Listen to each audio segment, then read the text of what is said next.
Ce n'est pas parce que je ne parle pas de Morgane Make-up à l'intérieur de mes émissions qu'elle a arrêté de faire parler, bien au contraire. Aujourd'hui, nous allons nous appuyer sur beaucoup de télé-réalité et également la fameuse bagarre qu'il y a eu lieu où Emele, Adé Laurent et Ahmed Taï. Ce n'est pas tout, vous allez voir que c'est une émission très riche avec beaucoup d'informations. Je vais donc vous laisser vous asseoir et prendre place pour la regarder. Si vous voulez me soutenir, n'oubliez pas de liker, commenter, vous abonner et partager. On est sur le thème Mystical parce qu'il recommence à faire moche et j'adore ça. J'espère que l'émission de la semaine va pouvoir vous intéresser et vous plaire et je vous retrouve juste après le générique. Let's go!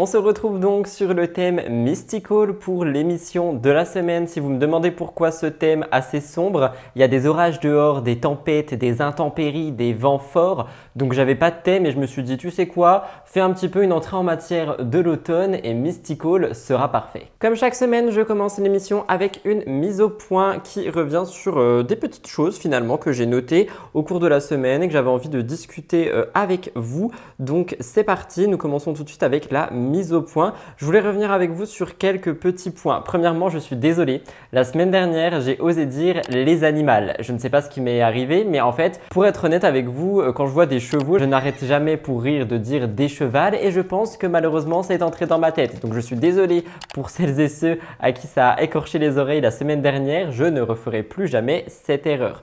La deuxième chose sur laquelle je voulais revenir pour cette mise au point est la DGCCRF. En effet, on en a parlé la semaine dernière et vous avez été nombreux et nombreuses à me dire que oui, mais c'est cool qu'aujourd'hui on en parle, que les créateurs de contenu s'excusent, qu'ils reconnaissent leurs erreurs, mais il y a quelques années en arrière, quelques mois en arrière, etc., on en parlait déjà. C'est-à-dire que les communautés allaient déjà dire à ces personnes qui avaient des problèmes dans leur contenu, des problèmes dans leur placement et tout ça. Pourtant, ça ne bougeait pas. Du coup, il y a beaucoup de gens, et malheureusement je vous rejoins, qui pensent que c'est hypocrite en fait de dire oui mais je ne savais pas alors que tout le monde finalement en parlait. Et au début je me suis dit non, quand même c'est méchant de penser comme ça, mais on peut juste parler du plateau Aja qui en parle depuis 2 ans maintenant. Donc même avant la DGCCRF, il y a des gens qui savaient, il y a des choses qui se passaient, et que ça soit en 2020, 2021, malheureusement, techniquement, beaucoup d'influenceurs étaient déjà au courant de ce qu'ils faisaient. Par conséquent, ils ont que ce qu'ils méritent. Et je sais que je suis personne pour juger et franchement ça me ressemble pas du tout. Et justement, c'est pour ça que je m'étais dit ok, mais au moins c'est cool parce qu'ils reconnaissent leurs erreurs,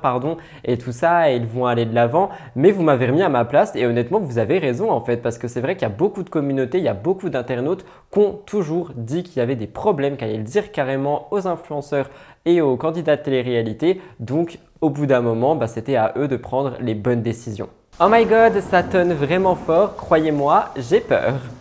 Mais voilà, la mise au point est assez courte, mais je voulais revenir sur ça. Il y a aussi 2-3 autres points que j'aurais aimé aborder avec vous, comme le fait que vous m'avez trouvé super dur envers Shanna et Hilary. Je vais pas trop raconter ici parce qu'on va parler de Shanna dans un instant. Pour Hilary, par contre, ce que je peux vous dire, c'est que je pense que j'ai soit été mal compris, soit je me suis très mal exprimé. Mais c'est pas le fait qu'elle aille dans un cimetière et qu'elle montre à ses enfants le fait d'aller dans un cimetière qui est dérangeant selon moi. C'est le fait qu'on filme et qu'on poste ceci sur les réseaux sociaux. Parce qu'il y a beaucoup de gens qui disent que la mort fait partie de la vie et je suis totalement d'accord avec vous. C'est pas du tout le message que je voulais faire passer de faut fuir la mort. C'est pas une question de fuite de la mort ou des cimetières ou peu importe. C'est une question de ces personnes qui sont enterrées n'ont pas à se retrouver sur des réseaux sociaux d'Hilary parce qu'elle veut montrer ses enfants. Ce que je voulais expliquer, c'est qu'elle peut faire sa vie, il n'y a aucun problème avec ça et elle peut même le partager, mais pourquoi ne pas le raconter face caméra en disant aujourd'hui j'ai été au cimetière avec mes enfants, il s'est passé ça, ça, ça, je leur ai appris ça, ça, ça. Pour moi, ça aurait été beaucoup plus intéressant et éducatif, et je mets des guillemets, plutôt que de filmer les enfants sur des tombes. Enfin, je sais pas, c'est quelque chose qui personnellement m'a dérangé. On peut ne pas être d'accord, il n'y a pas de souci avec ça. J'ai vu 2-3 personnes être assez violentes avec moi dans les commentaires, mais bon, si vous voulez réagir de cette manière, vous avez le droit aussi. Hein. Je réagis juste plus, enfin je réponds plus. Mais pour celles et ceux qui sont pas d'accord avec moi et avec qui j'ai pu discuter dans les commentaires, c'était pour revenir sur ça, c'est pas le fait d'échapper à la mort ou peu importe. Je sais que ça fait partie de la vie, même si ça fait très peur à beaucoup de personnes. C'est quelque chose qui fait partie de la vie, on va pas se mentir. C'est vraiment le fait d'avoir exposé ces tombes comme ça qui me pose des problèmes. Donc voilà, je vous laisserai me dire ce que vous en pensez. C'est donc tout pour la mise au point avant qu'elle dure trop longtemps et que je dépasse mon timing. Vous allez voir qu'on a une émission super chargée, beaucoup de stories de la semaine, un cœur de l'actu qui est vraiment énorme. Donc je vais vous laisser avec la suite. Jingle, story de la semaine, c'est parti.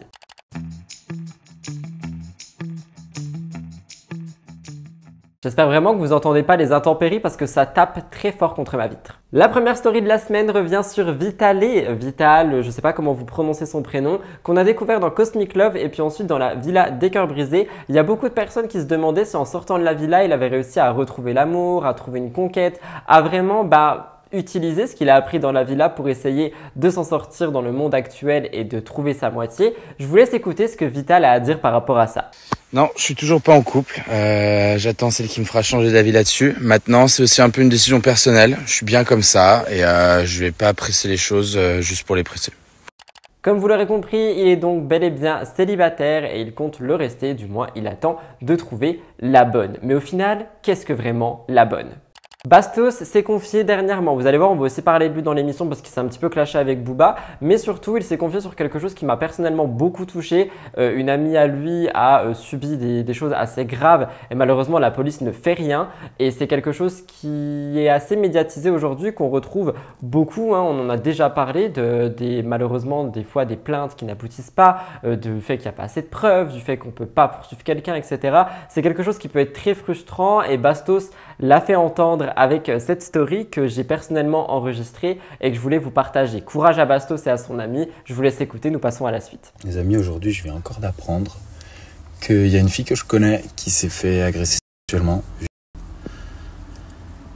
Qui, après un énième aller-retour au commissariat, s'est vu dire que il se passerait rien parce qu'il n'y a pas assez de preuves.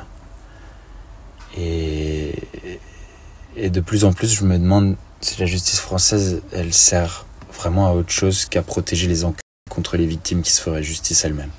Parce que moi, ça arrive à ma sœur, un truc comme ça, mais je vais en prison en trottinant, plutôt que de savoir qu'elle vit dans un monde où il y a un porc qui est en liberté tranquillement après lui avoir fait ça, ou un autre porc qui est capable de la regarder dans les yeux et lui dire « il n'y a pas de preuve, on pourra rien faire ».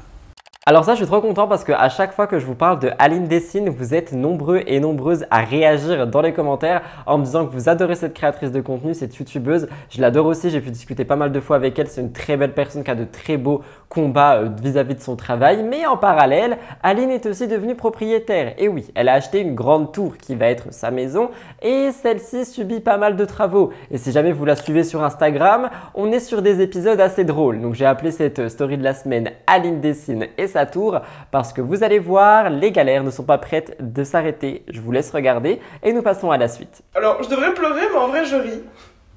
Tu vois ce tuyau? Il est en plomb. Les canalisations chez moi, elles sont en plomb.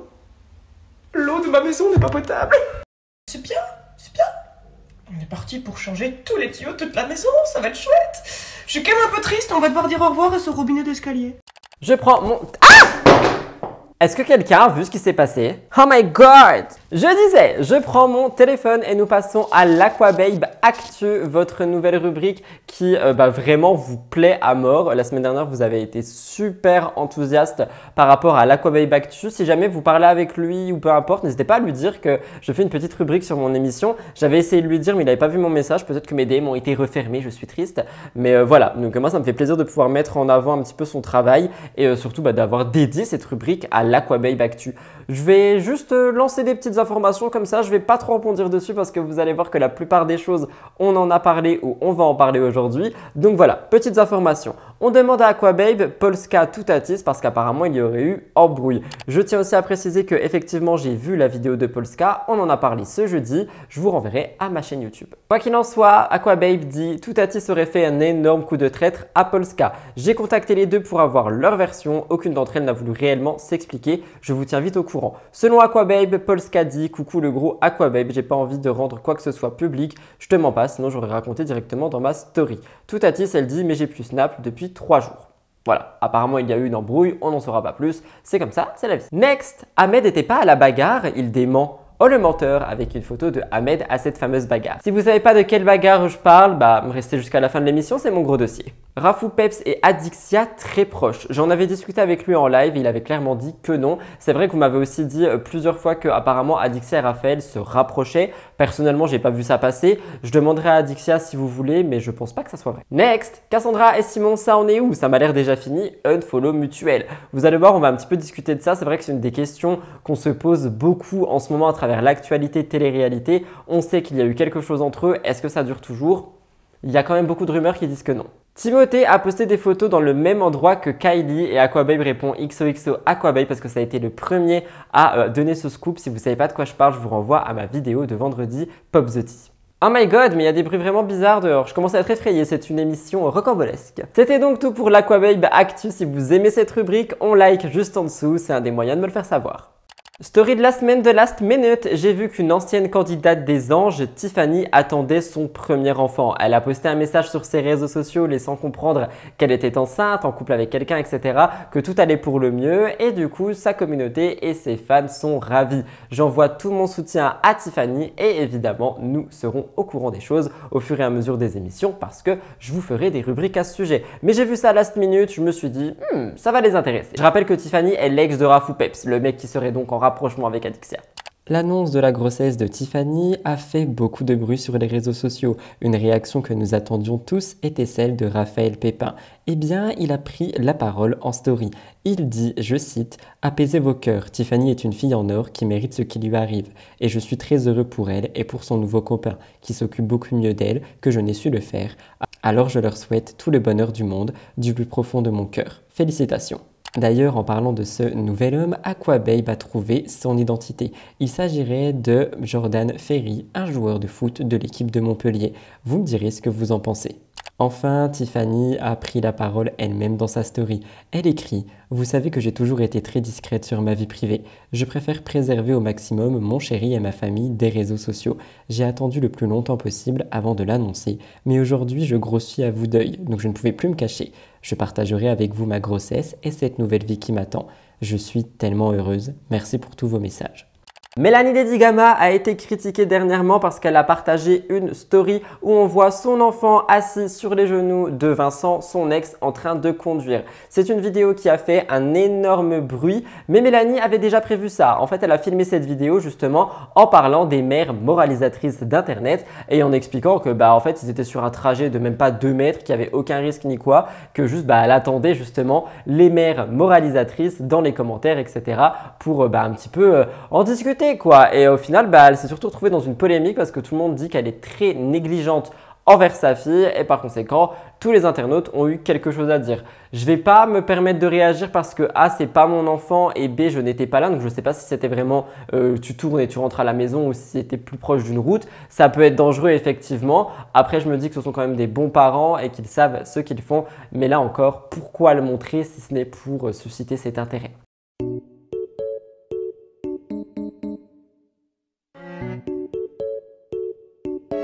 Je vous laisserai me dire ce que vous en pensez. Je rajoute des petites stories de la semaine en voix off, la première revenant sur Juju FitCat. En effet, celle-ci a fait une annonce importante. Nous venons de l'apprendre, mais Juju FitCat sera l'animatrice de la prochaine saison de La France a un incroyable talent. En effet, elle prendra le contrôle de la deuxième partie de soirée de l'émission qui entamera sa 18e saison. Nous rappelons que Juju vient de gagner la saison 2 des Traîtres et par conséquent, il semblerait que nous la verrons beaucoup auprès du groupe M6. Juju FitCat a tenu à réagir elle-même sur son compte Twitter. Elle dit qu'elle est très stressée de cette nouvelle expérience mais qu'elle fera tout pour être la meilleure. Qu'en pensez-vous ? Et enfin, dernière voix off pour rajouter une story de la semaine. Ça va être très court, mais il y a eu la finale de Drag Race France saison 2. La grande gagnante est Kayona. Je voulais le mettre en avant et la féliciter. Qu'en pensez-vous? Avez-vous regardé cette saison? Et pensez-vous que nous aurons une saison 3?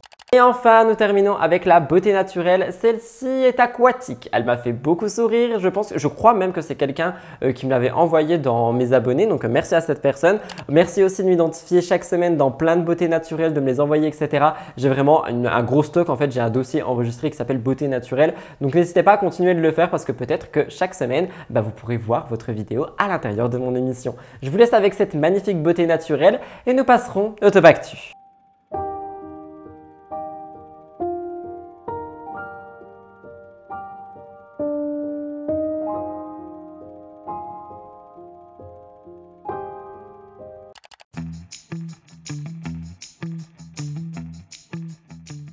Vous le savez, la chirurgie esthétique, c'était un des plus gros business des influenceurs télé avant que la DGCCRF ne s'en mêle. Les internautes, eux, aujourd'hui, ils en parlent. Ils sont contre la chirurgie et ils le disent haut et fort. On a plusieurs candidates de télé-réalité qui en ont fait beaucoup et Magali Berda est aussi une adepte. En effet, rappelez-vous, c'est un sujet sur lequel Booba avait adoré l'attaquer lors de sa guerre contre les influvoleurs. Cependant, Magali ne s'est jamais cachée de ses interventions. Elle a toujours été transparente avec ce qu'elle a fait à son corps, notamment à son visage, et elle en a parlé sur le plateau de Jordan Deluxe. Magali explique qu'elle était complexée par un déséquilibre de son visage et qu'elle a donc retouché ses pommettes et ses cernes avec des injections. Mais ça ne s'arrête pas là. Elle a aussi refait ses lèvres, sa poitrine, des liposuctions et son dos, mais aussi ses bras. Et je me suis dit, pourquoi refaire ses bras? Si jamais vous avez la réponse, dites-la moi dans les commentaires. Il faut savoir que les opérations de Magali lui ont coûté la somme de 46 000 €. Oui, c'est énorme. Et visiblement, apparemment, il faut avoir beaucoup d'argent pour devenir qui l'on veut physiquement et je trouve ça assez triste, mais en même temps ça empêche beaucoup de gens de pouvoir faire de la chirurgie à outrance. Quoi qu'il en soit, Magali Berda ne regrette pas du tout ses opérations. Elle explique qu'elle était très mal dans sa peau dans le passé, qu'il y avait beaucoup de complexes et qu'aujourd'hui ceux-ci sont guéris grâce à la chirurgie esthétique. Attention, j'en fais pas du tout la promotion, j'explique juste cette actualité. Vous savez très bien ce que je pense par rapport à la chirurgie et à la médecine esthétique. On peut en faire, mais il faut vraiment avoir tous les éléments en notre connaissance et en notre possession aussi.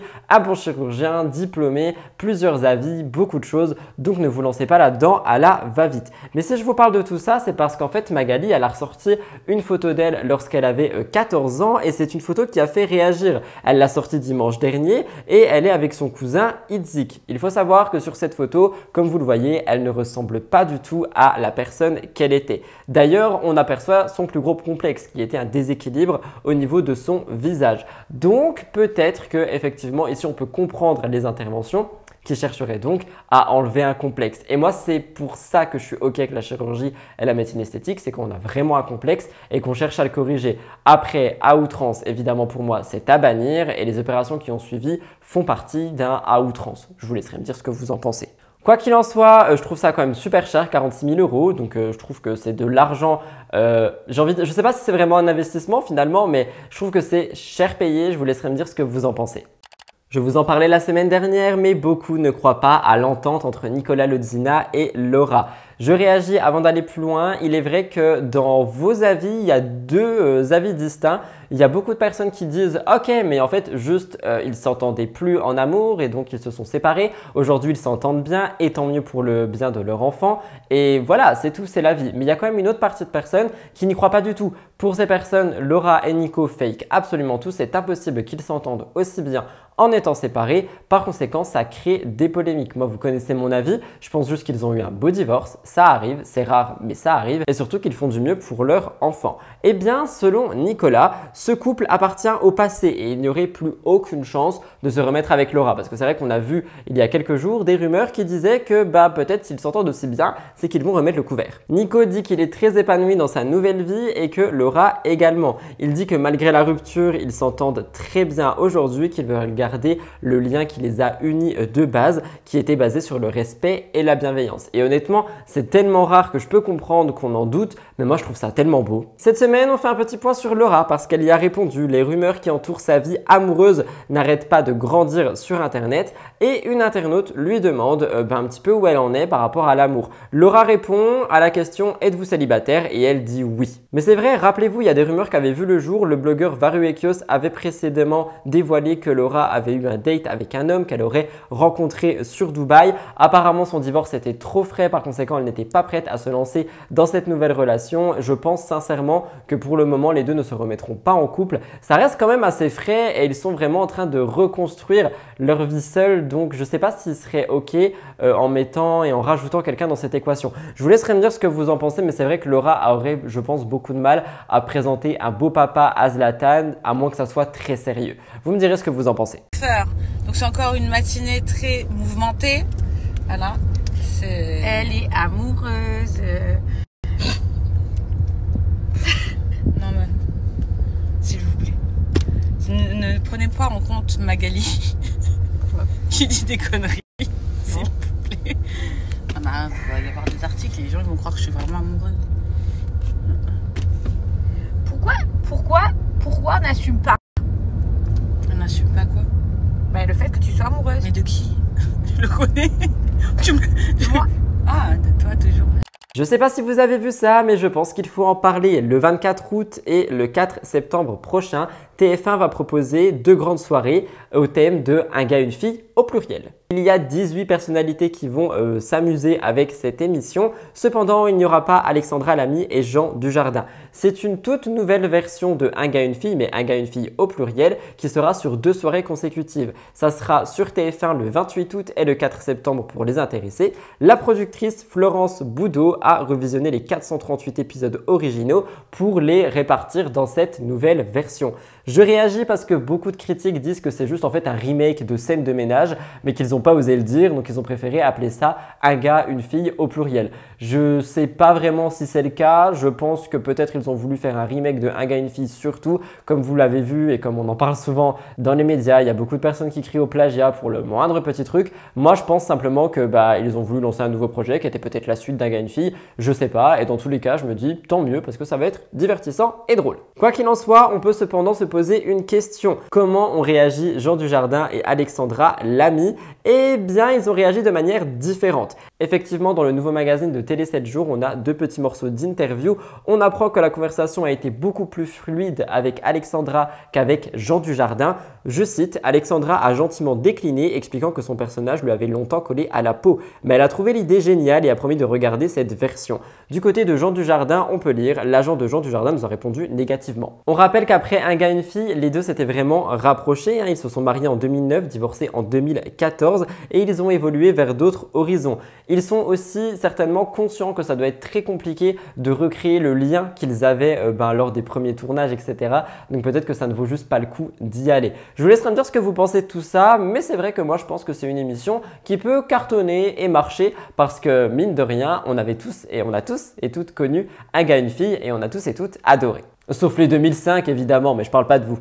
Nous le savons car ça a fait la une, mais Giovanni et Cassandra sont séparés. Et depuis ça, il y a eu énormément de choses. Cassandra s'est rapprochée de Simon, Adixia a réagi, bref, tout ça je vous ai tout raconté. Aujourd'hui, nous nous concentrons sur Giovanni. Giovanni et Cassandra étaient tous deux présents sur le tournage des 50. Rappelez-vous, ils se disputaient dès le premier jour, je ne vais pas spoiler plus que ça. On rappelle qu'ils étaient déjà séparés et en parallèle, on a Simon Castaldi qui a flashé sur Cassandra. Il a essayé de la draguer, elle a refusé, puis finalement, elle a accepté. On rappelle que Simon a fait ça en connaissance de cause tout en sachant que il venait de se séparer d'Adixia mais qu'il avait promis de l'attendre. Enfin bref, ça avait vraiment fait un gros bordel et à la sortie des 50, Simon et Cassandra étaient toujours ensemble. Ils se sont même affichés ensemble avec une magnifique photo qu'on a tous vue et qui a d'ailleurs été supprimée depuis, ce qui pourrait donc confirmer les scoops de Aquababe disant qu'ils ne sont plus ensemble.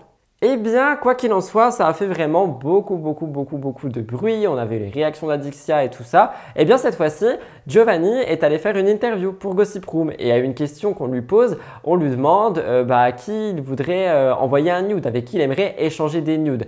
Giovanni répond Adixia et ça a fait réagir. Tout le monde pense que c'est pour piquer Simon, d'autres personnes pensent que peut-être il a un faible pour elle, on ne sait pas. Moi je vous dirais que j'ai regardé l'interview et que c'est surtout qu'au fur et à mesure en fait il dit des noms et tu peux plus redire le même prénom. Peut-être qu'il n'avait tout simplement pas le choix de dire Adixia. Vous me direz ce que vous en pensez, je vous laisse regarder. Mais qui a envoyé des nudes? Ah oui, j'ai plus le droit d'utiliser des noms et tout. Ah mais c'est traître de fou ce jeu en vrai, ça te sert dans des trucs. On va dire... Allez avec Adixia. Beaucoup de gens pensent à un pic, moi je pense que c'était juste pour la vidéo. Voilà, tout simplement. Nadège Lacroix, grande gagnante de Secret Story, a fait des révélations fracassantes ces derniers jours. En effet, côté sentimental, eh bien ça n'a plus trop l'air d'aller. On a connu plusieurs relations médiatisées avec Nadège. On a eu Nicolas de Secret Story, Kevin Gage, Yoni, Gabano, Tom Bruce et finalement toutes ces histoires ont pris fin. Et après, elle s'est mise avec un certain Stefano en 2019. Les deux semblaient être sur la même longueur d'onde, ils ont fait une émission ensemble, ils s'entendaient vraiment très bien. Ils emménagent ensemble et malheureusement, il y a quelques jours, le mardi 22 août, Nadège Lacroix annonce sur son compte Instagram qu'ils se sont séparés. C'était un message très bref, mais en gros, elle explique qu'elle et Stefano ne s'aiment plus, qu'ils ne sont plus sur la même longueur d'onde et que par conséquent, ils ont décidé d'avancer chacun de leur côté. Nadège a dit qu'elle donnera des nouvelles après ça. J'ai fouillé un petit peu ses stories, j'ai vu qu'elle était avec des amis en train de bronzer au bord d'une piscine. Je pense qu'elle prend juste du bon temps pour elle et quand il y aura plus de nouvelles, je vous en donnerai. Il est vrai que c'est super triste, j'adorais ce couple et peut-être que c'est pas vraiment une fin. Moi, j'ai vu beaucoup de personnes, il y a 2-3 personnes d'entre vous qui sont venues me le dire sur mon compte Rudy Coppel Actualité. Vous n'y croyez pas. Pour vous, c'est une fausse rupture et ils sont toujours ensemble. Je ne sais pas ce qu'il en est, nous verrons bien, mais en tout cas, je voulais le mettre en avant. Alors ça, vous m'avez demandé d'en parler. Nabila a fait beaucoup de bruit ces derniers jours. Il y a eu des accusations graves qui la concernent. Je précise que ce sont des rumeurs mais qu'il faut quand même en parler. Pour vous expliquer, son chef cuisinier privé à Dubaï a pris la parole pour dénoncer le comportement de Nabila. C'est le blogueur Aquababe qui a relayé l'information parce que le chef en question a mentionné Aquababe sur Instagram. Le chef explique qu'il a voulu quitter son poste mais que Nabila n'aurait pas aimé et qu'elle aurait porté plainte contre lui pour vol de sac. Il assure qu'il a prouvé son innocence mais qu'il est donc bloqué à Dubaï sans travail. Et quand je vous dis bloqué à Dubaï, c'est parce qu'apparemment, il se peut qu'on prenne tes papiers là-bas. Rappelez-vous, on avait fait une mini-enquête. Si jamais vous voulez que je me penche dessus plus en profondeur, je pourrais le faire. Les équipes de Nabila, ils ont aussi réagi et ils n'ont pas du tout la même version. Son styliste et son conseiller en images assurent que tout ceci est faux. Ses assistants de communication ont ajouté qu'il y a vraiment 3 personnes qui sont suspectées de vol et que c'est pas une blague. Donc aucun d'entre eux ne peut quitter le territoire parce qu'il y a une enquête en cours. Ça n'aurait rien à voir avec Nabila. Nabila, elle, affirme n'avoir jamais maltraité aucun de ses employés, bien au contraire. Et comme le dit Aquababe, d'après ses assistants, Nabila surpaye carrément les employés. Elle veut la crème de la crème pour ses enfants. Les autres accusés n'ont pas tenté de contacter d'autres presses. Nabila était à Milan pendant les faits, la situation est décrite comme lunaire. Pour réagir, je vous dirais que malheureusement ça peut arriver, d'autant plus quand tu es connu que on veuille te détruire, qu'on veuille essayer de te faire des polémiques, des mauvais trucs sur ton dos, enfin bref ça arrive tout le temps. Et pour Nabila, elle était même pas là, donc c'est assez étrange. Mais ce que j'ai envie de vous dire aussi, c'est que c'est assez drôle de voir tes propres équipes se retourner contre toi. Ça se fait pas.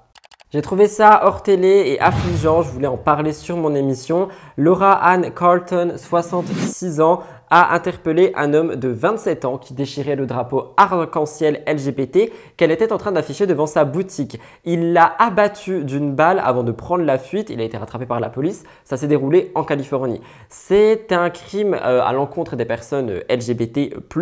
Et comme le rapporte le média Le Guardian, la police a pu localiser le suspect qui a pris la fuite, le confronter et ensuite ils l'ont abattu parce qu'il était en train de résister et il voulait tirer aussi. L'homme n'a pas pu être identifié mais il laisse derrière lui une famille qui est traumatisée et qui a un deuil sur le dos. Laura Ann Carlton avait un mari et 9 enfants et sa vie a été enlevée parce qu'elle est en train d'installer un drapeau LGBT devant sa boutique. C'est une agression homophobe alors qu'elle ne faisait pas partie de la communauté LGBT, elle soutient juste la cause et sa vie a été enlevée parce qu'elle voulait soutenir une cause. On pouvait lire en guise d'hommage, notre merveilleuse amie Laurie a été assassinée hier dans son magasin par un homme de 27 ans qui n'aimait pas qu'elle ait un grand drapeau des fiertés accroché à l'extérieur de son magasin. Il l'a déchiré et quand elle l'a confrontée à ce sujet, il l'a abattue.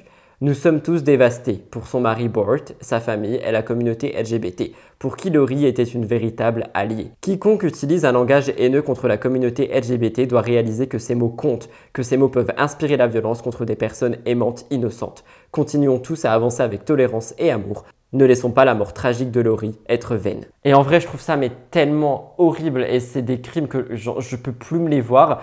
Et elle n'a rien demandé, elle était juste en train d'accrocher un drapeau devant sa boutique pour soutenir une cause. Sa vie a été arrachée à cause de ça, mais je trouve ça mais tellement dégueulasse. Bref, si tu me regardes et que tu fais partie de la communauté LGBT ou même toute autre communauté qui subit des discriminations, sache que tu n'es pas seul et comme tu le vois, il y a des gens qui font même pas partie de ta communauté qui souhaitent te soutenir. Un gros courage à toute la famille de Lori, un gros message de tolérance pour toutes les personnes victimes de discrimination. Nous passons à la suite. Je termine ce top actu avec Kim Glow. Et oui, vous le savez, les grossesses c'est difficile, notamment au niveau du physique. Et c'est vrai que pour certaines personnes, eh bien c'est assez pesant. On a Chloé Cooper qui par exemple n'a aucun problème avec sa prise de poids, le changement de son corps, etc. Mais pour Kim Glow, eh bien c'est très dur. Et à 6 mois de grossesse, on peut dire qu'elle a passé le chemin le plus compliqué. Mais pourtant, même en donnant des nouvelles sur sa grossesse, on se rend compte qu'elle va pas bien. Elle a du mal avec le fait d'être enceinte. Elle a des grosses douleurs au niveau du dos depuis le début de sa grossesse. On lui a diagnostiqué une sciatique, c'est quand même énorme. À côté de ça, elle est épuisée, elle a des changements physiques, des douleurs, donc elle est souvent à bout de nerfs. Eh bien, le mercredi 22 août, Kim nous fait part de son envie de voyager, de partir très loin, mais surtout, elle dit qu'elle n'est pas au top. Elle ne supporte plus être dans cet état et elle ne supporte plus sa tête dans cet état. Je vais réagir et je vais dire que comme on a beaucoup de gens qui peuvent se sentir très bien en portant un enfant, on a beaucoup de personnes qui juste se sentent bien avec les changements de leur corps, on a aussi des personnes pour qui c'est plus compliqué et pour Kim, vraiment, ça l'est. Par conséquent, j'envoie tout mon courage à Kim Glow. Elle a fait le plus dur et je peux comprendre que ça soit compliqué en fait de porter la vie, de voir son corps changer, qui n'est plus le même, etc. Je pense que chacun a vraiment un rapport différent avec ça. Donc tout mon courage à Kim Glow et je vous tiens évidemment au courant de la suite. Le top actu est donc terminé, nous allons passer au cœur de l'actu. Vous allez voir, il est énorme, je crois qu'il y a plus de 10 actus à l'intérieur. Il s'est passé beaucoup de choses cette semaine, donc tenez bon parce que franchement, ça va être long. On passe au cœur de l'actu et ensuite nous nous retrouverons pour les gros dossiers.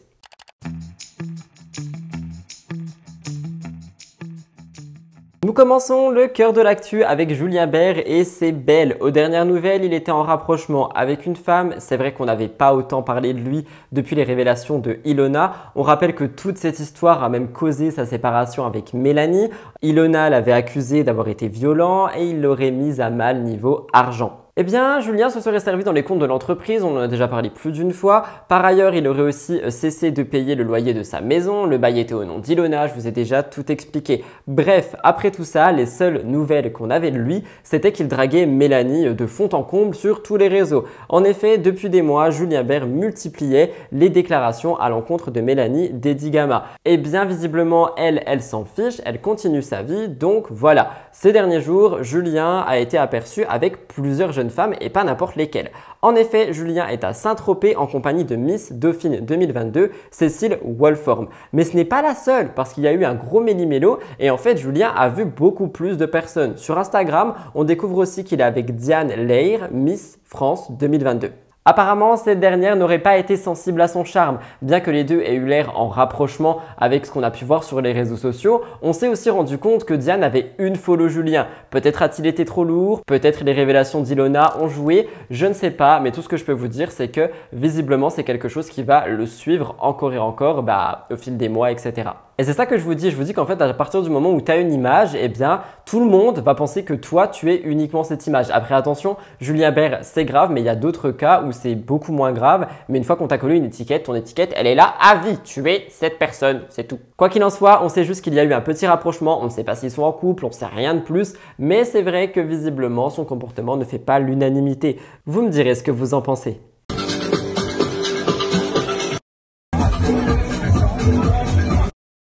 Bastos fait souvent la une de l'actualité télé-réalité, notamment avec ses prises de parole qui peuvent parfois finir en débat. Aux dernières nouvelles, je vous parlais de son rapprochement avec Jade CVE qu'on a pas mal expliqué sur mon émission. Et c'est vrai qu'il avait aussi dernièrement piqué Victoria sur le fait qu'elle était en couple. Il essayait de faire comprendre que le petit ami n'était pas quelqu'un de bien. Je suis désolé, cette coque me saoule. Bye! C'est vrai que Bastos ne va pas par quatre chemins pour dire ce qu'il pense. Et bien cette fois-ci, c'est Booba qui l'a dans le viseur puisqu'il a décidé de le piquer sur les réseaux sociaux. On fait un petit rappel, mais si vous me suivez maintenant, vous le savez, Booba a mené une guerre énorme contre les influenceurs français en disant que ce sont des menteurs et des arnaqueurs qui manipulent leurs audiences. En mai 2023, il s'était attaqué à Thibaut via la DGCCRF en lançant une enquête et en disant que leurs entreprises Jailor Beauty n'étaient pas en France. Jessica a réagi, ils ont fait une vidéo, etc. Ils ont montré que leurs usines étaient clean.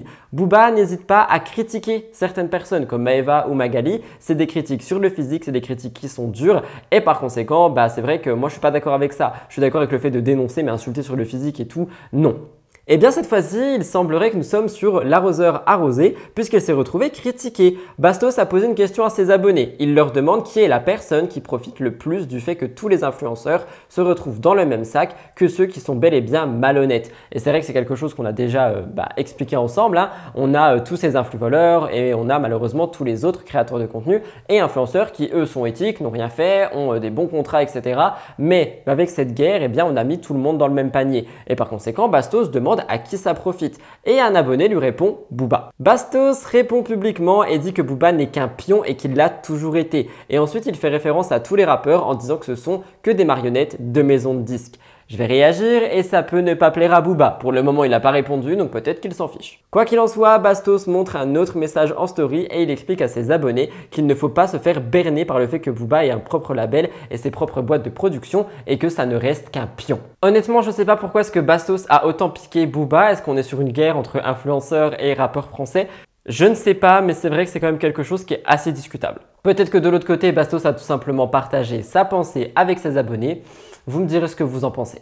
Thibaut Garcia a fait parler de lui ces derniers jours et ça n'a rien à voir avec sa femme, même si Jessica Thivenin est connue pour ses nombreuses interventions chirurgicales et les critiques. Cette fois-ci, c'est Thibaut qui fait parler. En effet, Thibaut Garcia, à la différence de sa femme, a aussi des complexes, mais moins. Il y a une chose qui le tracassait, c'était la perte de ses cheveux, notamment à l'âge de 32 ans. Il a eu une calvitie naissante et par conséquent, il a fait 2 greffes de cheveux. La première, à Dubaï, était une intervention qui n'a pas donné de bons résultats. Je vais réagir et en vrai, je trouve personnellement que les implants capillaires, c'est pas comme les injections d'acide, le plastique, etc. parce qu'on prend tes cheveux à toi et on les déplace. Donc je me dis que c'est peut-être moins grave.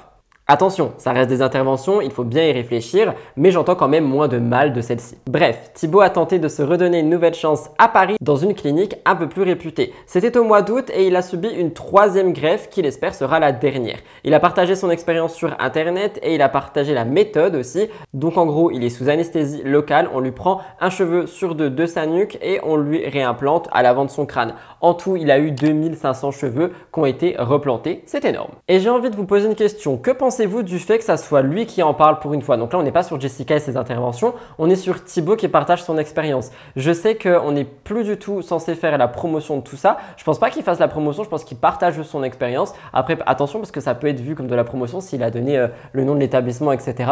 Donc je pense qu'il faut faire attention aux détails. Mais moi, je trouve ça plutôt pas mal et intéressant le fait qu'il en parle, surtout pour celles et ceux que ça peut intéresser. Quoi qu'il en soit, ce n'est pas tout parce qu'on parle aussi de lui, étant donné que, comme vous le savez, on le voit dans C'est la famille, on voit aussi Kevin. Et du coup, naturellement, les internautes se demandent si les deux sont de nouveau amis, parce qu'avec toutes les histoires avec Carla, peut-être que ça a créé un très gros froid. Donc, apparemment, ils ont eu quelques différends, mais aujourd'hui, les choses ont l'air d'aller mieux. Et Thibaut a réagi à ça et a dit qu'il n'y avait plus aucun conflit entre les deux. Ils se sont récemment vus à des événements, donc tout semble aller pour le mieux. Je vous laisse écouter.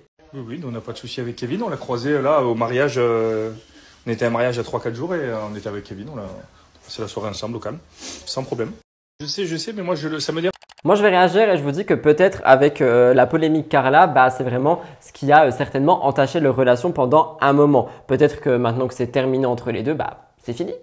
Jessica Thivenin est toujours au centre des critiques. Selon elle, les internautes ne sont jamais contents et c'est quelque chose qu'elle a vite compris. En effet, ça fait maintenant 10 ans que Jessica s'affiche et c'est devenu l'une des influenceuses les plus suivies. Elle a aussi tous les jours de la haine, on en a déjà parlé. Récemment, Jessica a parlé du fait que Thibaut et elle-même ont été très fiers de pouvoir offrir à leurs parents leur propre maison. Ce sont des candidats qui sont souvent qualifiés de radins, mais cette fois-ci, ils ont été très généreux. Mais d'autres personnes ont encore trouvé quelque chose à dire. Je vais garder mon calme parce que personnellement, franchement, ça m'énerve de lire ce genre de choses alors qu'on est juste sur un couple qui essaye de mettre à l'abri leurs parents, mais tout le monde a dit que c'était un stratagème pour avoir les grands-parents qui surveillent les enfants, avoir une main sur tout le monde et contrôler toute la famille. Je sais pas à quel point ils sont mauvais, les internautes. D'autres personnes disent qu'ils sont pas capables de s'occuper de leurs enfants et qu'ils donnent absolument tout à la nounou. Je réagis et j'ai l'impression que cette rage en fait c'est de la mauvaise foi et que ça découle de la jalousie. Bref, c'est malheureusement pas la première fois que Jessica et Thibaut sont accusés d'hypocrisie.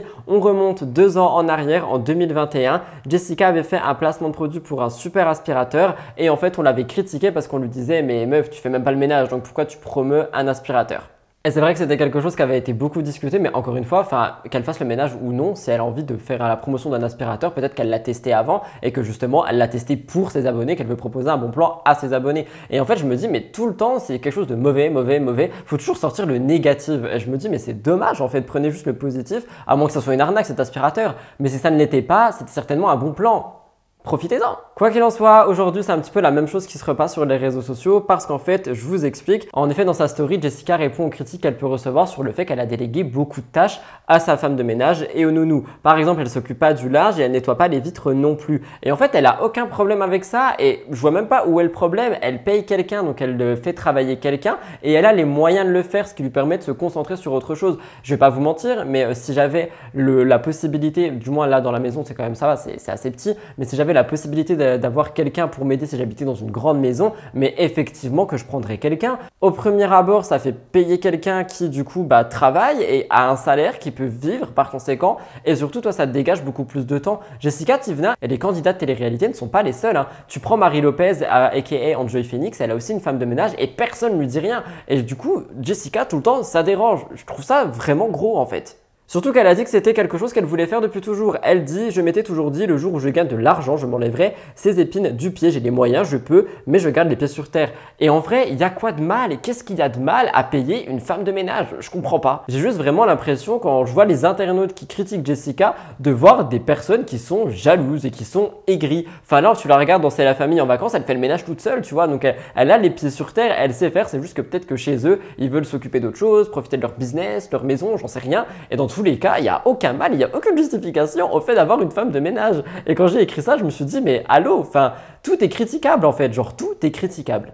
Comme chaque été, les rumeurs concernant Kelly Vedovelli et Cyril Hanouna vont de bon train. En effet, on rappelle que tous les deux sont soupçonnés d'entretenir une relation cachée et comme à chaque été, de nouvelles informations sortent, donc je vous explique. Avant ça, nous parlons de Kelly parce qu'elle a récemment parlé de son corps, son rapport au physique. Sur Instagram, Kelly a répondu à un utilisateur qui l'a complimenté sur une apparente perte de poids et en fait, elle a réagi à ça en disant qu'elle n'a pas perdu de poids, que en fait, souvent à la télé, on a une illusion différente de par les réglages et tout ça et que parfois, une personne a l'air 5 kilos plus grosse que ce qu'elle est en réalité. Kelly a dit qu'elle voulait clarifier la situation parce qu'elle reçoit ce genre de messages tous les jours. Après celle-ci, sa déclaration, il y a beaucoup d'internautes et de commentaires sur sa dernière photo qui l'accusent d'utiliser des filtres pour paraître plus mince, que la télévision est plus fidèle à la réalité et qu'elle ment sur tout. En fait, je vais réagir et c'est pas pour la défendre, mais les caméras, les objectifs, les angles de vue, il y a beaucoup de choses en fait quand tu es filmé ou même quand tu prends des photos qui changent ta perception d'une personne. Par exemple, vous avez été nombreux à penser que j'étais grand. Je fais 1m49, je suis minuscule. À côté de ça, il y a des gens des fois qui pensent que je suis plus maigre qu'un autre jour alors qu'en fait c'est juste l'angle qui change. Des fois, ma tête paraît plus grosse parce que mon objectif est zoomé à une certaine manière qui fait que ma tête ressort différemment. Enfin bref, il y a beaucoup de choses qui font que tu peux paraître différemment à la télé qu'en réalité. Et par conséquent, je pense que sur ces photos, elle doit être beaucoup plus fidèle à la réalité. À moins évidemment qu'elle soit retouchée à mort. Bref, à côté de ça, c'est l'été et elle a bel et bien été vue avec Cyril. En effet, le 9 août, Cyril et Kelly ont atterri ensemble en Corse. Ils ont décidé d'explorer ces destinations et ils sont ensemble. Sur une publication qui a fuité de leur voyage, Kelly a rapidement précisé que Cyril n'était rien de plus qu'un ami. Elle a remercié ses abonnés qui tout le temps s'inquiètent et disent « Oh là là, mais vous êtes en couple, qu'est-ce qui se passe, nanana ?» Mais elle a dit qu'ils étaient bel et bien amis, qu'elle avait besoin de réconfort auprès de lui et c'est vrai qu'apparemment, ils ne seraient que amis. Elle a demandé aux gens de ne pas prêter attention aux rumeurs et a affirmé que juste elle voyageait avec son ami et que si jamais elle avait une relation avec Cyril, eh bien, elle préviendrait tout le monde, ses fans en premier. Je vais réagir, j'ai envie de la croire parce que j'ai envie de croire ce que les gens racontent sur les réseaux tout en faisant attention évidemment, mais dans ce genre d'infos, j'ai envie de croire la personne concernée, mais je n'y arrive pas. En effet, je suis pas dans leur vie, mais c'est que mon avis, je pense qu'il y a quelque chose entre les deux. Je sais pas, quand je vois des photos de deux, quand je les vois ensemble, quand je les entends en parler, etc., je me dis, il y a une alchimie, il y a quelque chose, je sais pas pourquoi. Donc ça, mon avis, c'est propre à moi-même. Vous me direz le vôtre dans les commentaires, mais pour moi, ils sont en couple, ou du moins en pré-couple. Hors télévision, je voulais vous parler de quelque chose qui aurait pu littéralement finir sur ma chaîne Horror Murders Explained. N'hésitez pas à aller vous abonner.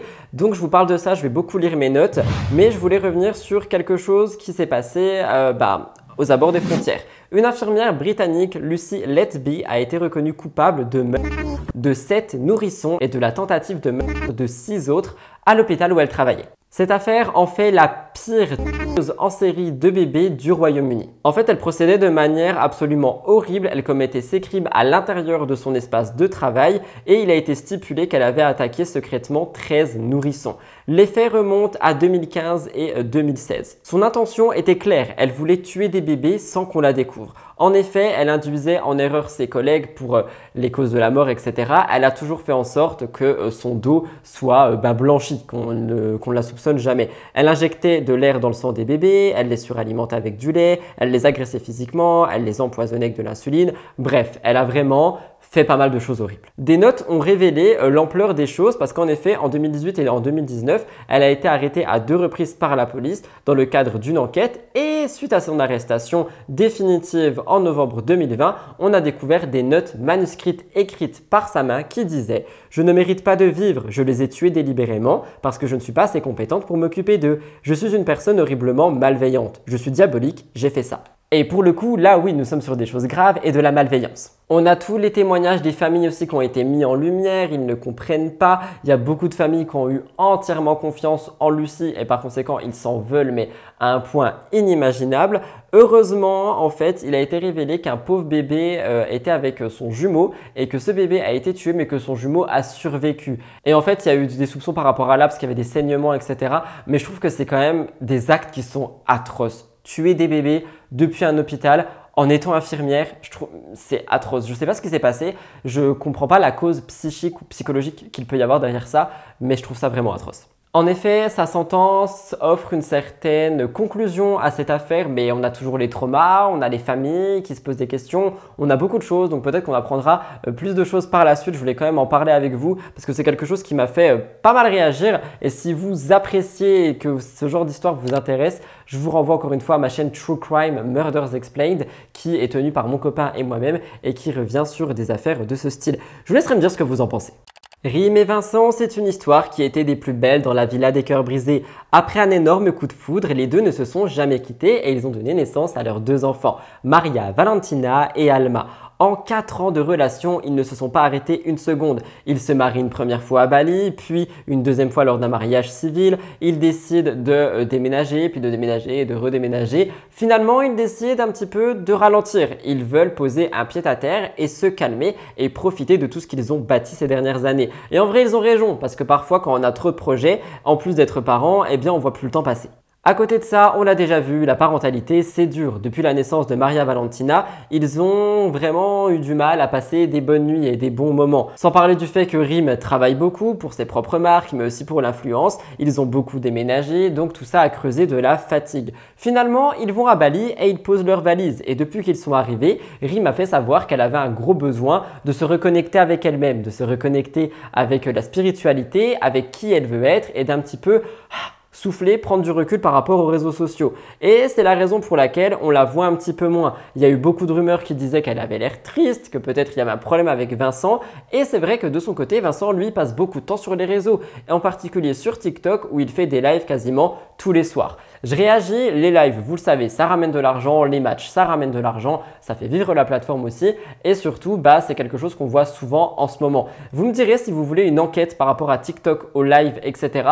Je peux vous la faire, je pense que ça peut être long, mais je peux vous la faire. Depuis peu, les internautes s'interrogent. En effet, il y a beaucoup de personnes qui pensent que ce couple va très mal. Je vous en ai parlé, il y a beaucoup de soupçons, notamment le fait qu'ils ne s'affichent plus ensemble, le fait que Rim a l'air assez triste sur ses photos, il la trouve beaucoup moins solaire, il la trouve moins faux-folle, dont beaucoup de gens se disent que peut-être avec Vincent, ça ne va pas. Et il y a beaucoup de gens qui sont persuadés que Rim n'aime pas du tout les lives de son mari. Vincent Queijo a répondu à tout ça. Il a été interrogé par Aquababe et il a réagi. Il a dit que Rim n'avait aucun problème avec ses lives, qu'en plus elle dormait tôt, donc ça lui permettait de les faire, que des fois elle assistait même dans le chat au live, donc que il n'y avait pas de problème. Et en plus il dit, et j'ai trouvé ça plutôt intéressant, que si Rim n'était pas d'accord, il n'en ferait pas. Et attention, ça ne veut pas dire que Rim contrôle Vincent, ça veut juste dire qu'ils trouvent une entente mutuelle pour leur relation. Je vous laisse écouter Vincent Queijo. Les lives dérangent-ils Rim? Pas du tout, sinon je les ferais pas. Alors comme vous le savez, je lance jamais un live si je suis avec Rim ou quoi, parce que je préfère profiter avec elle. On couche les enfants et il faut savoir que Rim se couche très tôt. Donc en fait, mais même tout à l'heure, comme pour ceux qui le savent, pour ceux qui me suivent à fond, Rim elle était sur mon live tout à l'heure. Elle regarde mes lives. Des fois, elle est dans le lit, elle regarde mes lives, tu vois. Ça la dérange pas. Même des fois, elle reçoit grave des messages sur Instagram en disant ouais. Elle survole les messages. Des fois, elle voit que les gens ils lui disent oui, ton mec il est en live avec des filles. Mais moi, je fais des matchs contre des filles. Tu vois ce que je veux dire ou pas? Ouais, je vois ce que tu veux dire. Et tu vois, ma femme, elle me dit mais pourquoi ça dérange les gens alors que moi, ça me dérange pas? Donc non, ça la dérange pas. Sinon, je le ferais pas. Je me permettrais pas de le faire. Donc peut-être qu'on est sur une période creuse, une période de fatigue, je ne sais pas, ça arrive. C'est vrai qu'ils ont enchaîné ces dernières années et peut-être que Rim a besoin d'un peu de temps pour elle. Qu'en pensez-vous?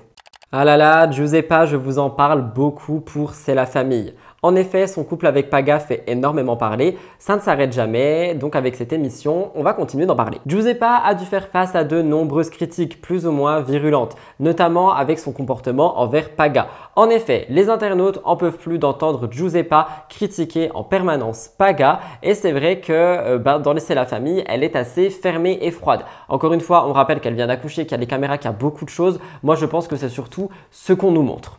Et d'ailleurs, Giuseppa a dit la même chose. Selon elle, le montage serait vraiment en sa défaveur. Sur Snapchat, elle dit « Sinon, à part mettre des extraits où je râle, vous pouvez aussi mettre des bons moments où on rigole, on s'aime et on danse. » Et c'est vrai qu'un montage, ça peut vraiment donner une histoire différente. Si tu prends que les moments où Giuseppa est en colère et que tu montres que ça, eh bien, Giuseppa sera en colère. Voilà, tout simplement. Par contre, si tu montres tous les moments où elle pleure, Giuseppa sera triste. Si tu montres tous les moments où elle est heureuse, Giuseppa est heureuse. Donc, il faut faire attention avec les montages. Et c'est vrai que parfois, c'est pas le reflet de la réalité. Mais pour les téléspectateurs, ça l'est. Et bien maintenant, c'est Paga qui se prend des critiques. En effet, les vacances de Paga, Giuseppa et Giorgia ont un petit peu tourné au drame. Parce que sur Instagram, elle a partagé des photos. Et Paga a voulu faire pareil. Il a filmé Giuseppa en train de se baigner. Malheureusement, ça a fait réagir. Parce qu'en fait, on la voit à la plage. Mais on voit surtout ses fesses et quelqu'un a dit il ne se rend même pas compte qu'il montre le 1-1-1 de sa femme à toute la France. Et c'est vrai que les critiques ont été assez violentes et pour réagir je vous dirais que je pense pas qu'il pensait à mal en faisant ça, je pense qu'il voulait juste partager un moment de vie et qu'il n'a même pas vu le mal. Mais le mal a été fait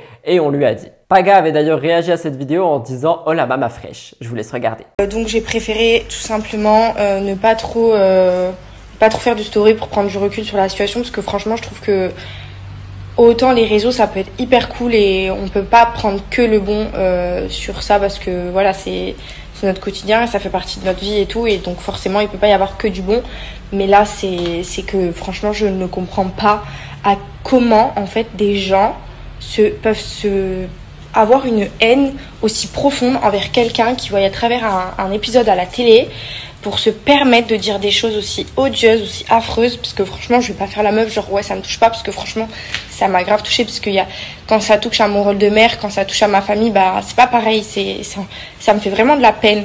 Et là, franchement, j'ai pris un coup, parce que je me suis dit, mais autant les réseaux, c'est cool, autant ça peut être hyper dur. Genre, je comprends pas les gens, comment ils peuvent être aussi méchants. Ce n'est pas tout, les épisodes de C'est la famille avancent et Giuseppa s'en prend vraiment plein la tronche. Les internautes ont critiqué la jeune femme très fort et ils l'accusent d'harceler son mari et qu'elle aurait toujours quelque chose à dire sur lui. Et elle a répondu dans une story, elle a dit qu'elle était choquée par les propos qui circulent sur elle. Elle dit « Ne vous inquiétez pas, je reviens jeudi, bande d'idiots, je vais pas vous rater. C'est dur de se prendre tout ça dans la tronche. Battez-vous pour que vos hommes soient meilleurs. Ne vous contentez pas du minimum comme ces vieilles aigries qui m'insultent. » Et je vais réagir et en vrai j'ai vu quelques critiques que Giuseppa se prend et c'est vrai que c'est quand même super violent. alors que c'est pas forcément justifié, on n'est pas dans leur vie. Et encore une fois, on nous montre que ce qu'on veut nous montrer. On nous montre, allez, 10 minutes peut-être de Giuseppa et Paga sur des journées de 24 heures avec des moments qui ont été sélectionnés. Donc faites attention, en vrai, faites attention. J'ai vu qu'il y a beaucoup de personnes qui pensent comme moi, hein, qui m'ont dit « Oui, mais on voit que 5 minutes sur 24 heures. » Merci aux personnes qui pensent comme ça. Quoi qu'il en soit, un petit peu d'espoir. Giuseppa remercie aussi sa communauté d'être derrière elle parce qu'elle dit que sans eux, elle ne serait plus sur les réseaux aujourd'hui. Je vous l'ai dit tout à l'heure, nous allons parler de Adé Laurent et Ahmed ainsi que la bagarre qu'il y a eu dernièrement dans un instant. Mais en parallèle, on peut aussi parler de Sebi Dadi et Carla Talon. En effet, le nom de Carla Talon ressort en ce moment, notamment lorsqu'on parle du quatuor amoureux Léa Marie, Sebi Dadi, Adé Laurent et elle-même. En effet, Carla et Sebi ont officialisé une relation en postant des photos et Léa Marie les avait taclés. Eux deux avaient posté des photos vêtues de blanc sur Instagram, laissant sous-entendre à un couple et personne n'y a cru. Carla explique que le couple voulait garder leur relation secrète depuis un moment, mais que c'était quelque chose qui devenait dur. Elle remercie son compagnon pour tout ce qu'il lui apporte, mais encore une fois, je réagis, personne n'y croit. D'ailleurs, Brian, le petit frère de Sebi Dadi, avait commenté la publication. C'est l'ex de Carla Talon et il a dit « Mon frère avec mon ex, vous allez voir ». Et je réagis encore une fois, mais personne n'y croit, personne ne croit à toute cette mascarade. Beaucoup de gens disent que c'est pour faire vivre Seb et Léa, ou pour faire vivre Whiscoop, leur application chelou, ou pour faire vivre tout simplement leur TikTok, qu'il y a beaucoup de mise en scène. Et honnêtement, à force de les suivre, oui, il y a de la mise en scène. Ce n'est pas tout, parce qu'une vidéo a surgi pour les 23 ans de Carla Talon et elle n'a pas plu. Dans cette vidéo qui a été partagée sur TikTok, on se rend compte qu'on est sur une ambiance de fête, assez Projet X finalement. On aperçoit Carla Talon avec ses amis et Sebi Dadi et ils chantent et ils dansent tous. Néanmoins, toutes les filles sont en train de twerker et il y a beaucoup de gens à qui ça n'a pas plu. En effet, beaucoup disent que c'est vraiment irrespectueux, que c'est des images qui ne sont pas appréciées, que c'est vulgaire et qu'on a beaucoup de critiques par rapport au fait que la place de la femme dans ce genre de vidéo, elle est vraiment réduite à rien. Alors je sais qu'il y a des gens que ça dérange pas le twerk, je sais qu'il y a des gens qui adorent ça, je sais qu'il y a des gens qui s'amusent et qui dansent comme ça, qui n'y voient pas de mal, pas de vulgarité. Honnêtement, je ne vais pas me permettre de juger une danse non plus, mais il est vrai que les critiques étaient là. Je vous laisse regarder la vidéo. Attention, parce que si vous êtes sensible au twerkage, etc., vous n'allez pas aimer cette vidéo. Je vous laisse regarder.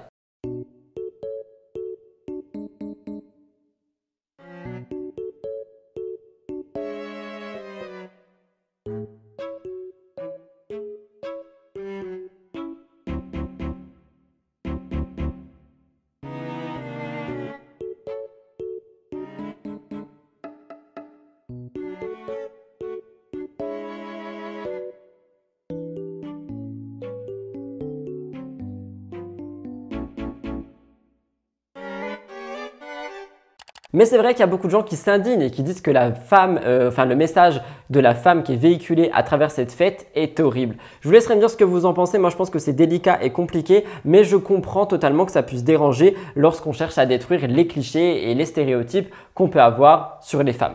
Je vous laisserai me dire ce que vous en pensez. Nous en avons brièvement parlé mercredi, mais Shana Kress a parlé d'une période très sombre de sa vie. Je voulais vous raconter, elle a évoqué sans tabou sa longue dépression, une épreuve difficile qui lui a laissé de très lourdes séquelles. C'est un secret qu'elle a partagé avec tout le monde, elle a eu une vie difficile. Son parcours a été semé d'embûches. En effet, rappelez-vous, elle était partie à Miami pour faire de la chanson, finalement ça n'a pas marché, donc elle est rentrée et malheureusement, il n'y a rien qui s'est déroulé comme prévu. En Floride, elle a été victime d'une dépression très grande. Elle en avait déjà parlé chez Sam Zira en 2018. Elle disait « C'est bien beau de rencontrer des stars, de faire des trucs de fou, mais quand tu te réveilles seul, que tu te couches seul parce que t'as pas ta famille, parce que t'as pas de mec qui te convient et que tout le monde est super fake. » Donc, tout laissait penser que Shana vivait très mal sa notoriété et que malheureusement, elle a fait une descente aux enfers de par le fait d'être allée aux US. Elle dit « Ce que je m'apprête à dire dans cette vidéo, je ne l'ai jamais dit à personne. Je vais me livrer comme jamais. Un jour, j'avais 31 ou 32 ans et je me vois en train de pleurer comme un enfant. Je me dis pourquoi à ton âge tu pleures? Il faut que tu trouves une solution parce que je vais mal finir. J'ai tout pour aller bien, mais je ne vais pas bien. » Eh bien, elle a partagé tout ça dans une récente vidéo YouTube où elle est avec sa psychologue et qu'elle revient sur sa dépression. Et je réagis, pardon, j'ai fait m'étouffer, je réagis parce que j'en ai parlé lundi et apparemment vous m'avez trouvé tous et toutes très durs, enfin lundi ou mercredi, je sais plus. Et c'est vrai que, je vais pas vous mentir, j'avais vu que quelques extraits. Je voulais regarder la vidéo au complet pour mon émission comme je vous l'ai dit mercredi, c'est ce que j'ai fait et en fait, je trouve que son message est très fort. Je pense que c'est une vidéo qui est compliquée mais elle a été régulée par YouTube, mais je pense que c'est très fort, que la la prévention qui est faite par rapport à la santé mentale et à la dépression à l'intérieur sont très fortes également. Et du coup, je remercie Shana de partager son histoire et son combat avec autant de personnes qui pourront peut-être utiliser ça pour essayer d'aller mieux aussi. Il faut savoir que Shana avait des pensées très sombres et qu'elle était isolée et à bout de force et qu'elle a voulu mettre fin à ses jours. Elle a dit « J'ai eu peur de me 111 en l'air, j'habite au 43e étage. Quand je regardais mon balcon, les soirs où j'étais plus mal, je pensais à sauter. » Heureusement, elle a été prise en main avec sa thérapeute et son entourage. Elle a pu s'en sortir. Je vous laisse regarder et pour réagir avant ça, je dirais que c'est une très bonne prévention. Si vous ne vous sentez pas bien, il y a des numéros dans la barre d'infos, des liens et surtout, parlez-en.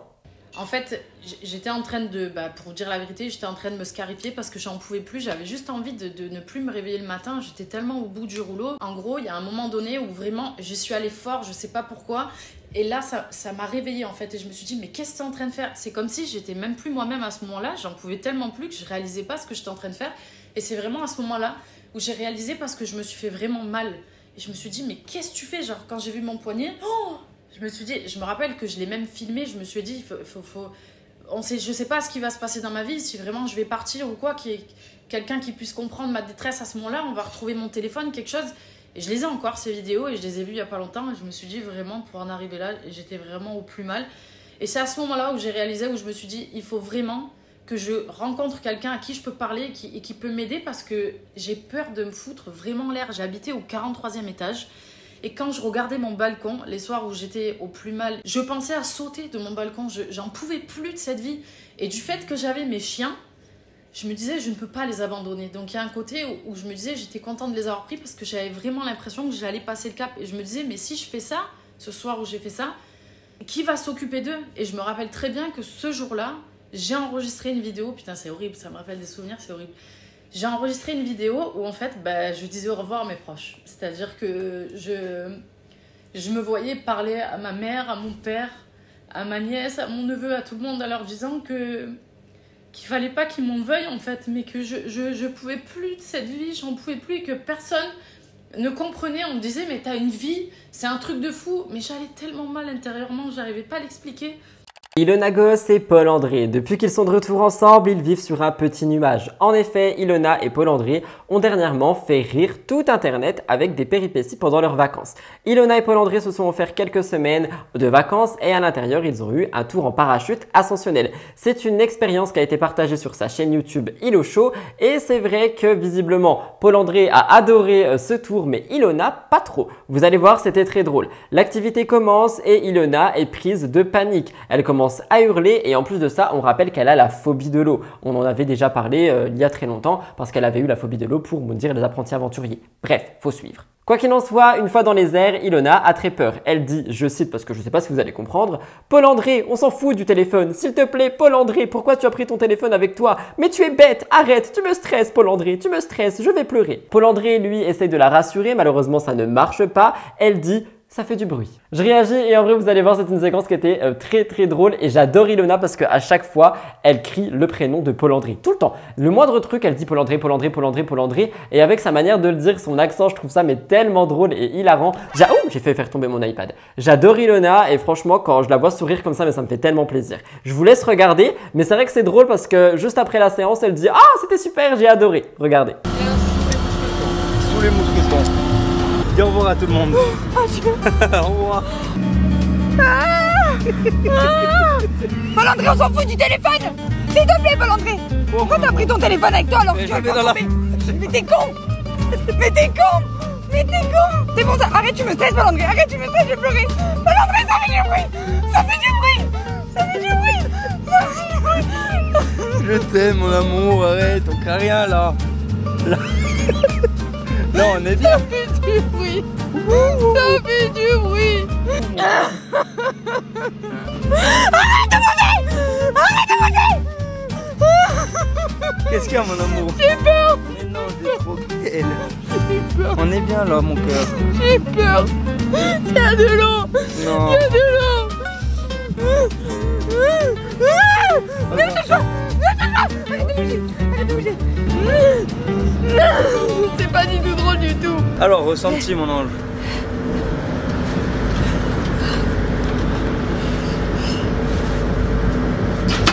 Tu veux pas dire un petit mot?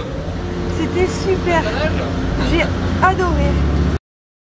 Vous l'aurez compris, malgré la panique, Ilona en garde un bon souvenir. Et nous tous aussi, on a tous rigolé parce qu'on a commenté sa vidéo et c'était vraiment très drôle. Beaucoup de personnes ont dit le fou rire au moment du parachute, je pleure de rire, c'était super. Je m'excuse du fou rire que je me suis pris pour le passage en parachute, je n'ai pas réussi à ne pas rire. Gros fou rire du moment du parachute, c'était mythique. Je vous partage ça parce que ça fait tellement du bien de voir Ilona heureuse, souriante, ouverte, pleine de vie. Je vous jure, je l'ai suivie depuis très longtemps, je l'ai suivie depuis le début, en fait, depuis les 10 couples. Et quand j'ai vu toutes ces révélations avec Julien et que j'ai vu comme elle était éteinte et vraiment, ouais, pas en vie finalement, elle n'était pas là. Et là, quand tu la vois sourire toute lumineuse, belle, enfin je sais pas, je trouve qu'il y a vraiment quelque chose à regarder et je voulais le mettre en avant parce que ce sont des choses positives et vous savez que j'adore ça, donc je l'ai mis en avant. D'ailleurs, Ilona semble très heureuse et amoureuse de Paul-André. Il y a quelques temps sur Instagram, elle poste une story en disant « J'ai jamais autant aimé quelqu'un de toute ma vie et même avec le temps, rien ne change. C'est comme si on se connaissait depuis toujours, mais en même temps, on venait de se rencontrer. Mon âme sœur. » À en croire les mots d'Ilona, leur couple a l'air plus solide que jamais. J'ai hésité à vous parler de ça, mais j'ai trouvé ça intéressant, surtout l'idée que j'ai eue par derrière. Donc je vous explique. Le 20 août dernier, Benji Samat, Benjamin Samat, a passé un message sur Instagram. On rappelle qu'il est marié à Madi Bursiaga et en fait il a demandé aux abonnés des noms sur lesquels, avec lesquels il pourrait se battre pendant un match de Bosc. Il a lancé quelques candidats en sondage et des abonnés leur ont donné d'autres. Face à toutes les réponses, en fait, Benji a dit il va falloir boxer. Rappelez-vous, il y avait déjà eu un match avec Dylan Thierry et visiblement, il en veut encore. Benji a dit à ses abonnés de lui donner les noms avec qui il pourrait faire ce match et il a écrit « Si je devais remonter sur le ring, vous aimeriez que ce soit contre qui ?» Il a fait une liste des candidats avec un sondage et en fait, il a pensé à 4 personnes. Almira, Jolve, Laurent de la GLC et encore une fois Dylan Terry. En fait, il veut donner une nouvelle chance à Dylan parce que, je vais vous expliquer, mais c'est vrai qu'il y avait eu un petit problème. Et bien, quelques heures après le lancement du sondage, il est revenu pour dire « Je ne m'attendais pas à une aussi grosse différence dans les réponses. » Parce qu'en fait, Dylan Thierry est en tête de très loin. Apparemment, Benji et Dylan voudraient donc remettre le couvert finalement sur ce ring de boxe. On rappelle qu'il y a eu un combat le 6 avril 2022, que c'était une rencontre qui a été diffusée sur le site Fight Nation et qui avait eu lieu au Palais des Sports à Marseille. Dylan avait été blessé, donc le match avait duré que quelques secondes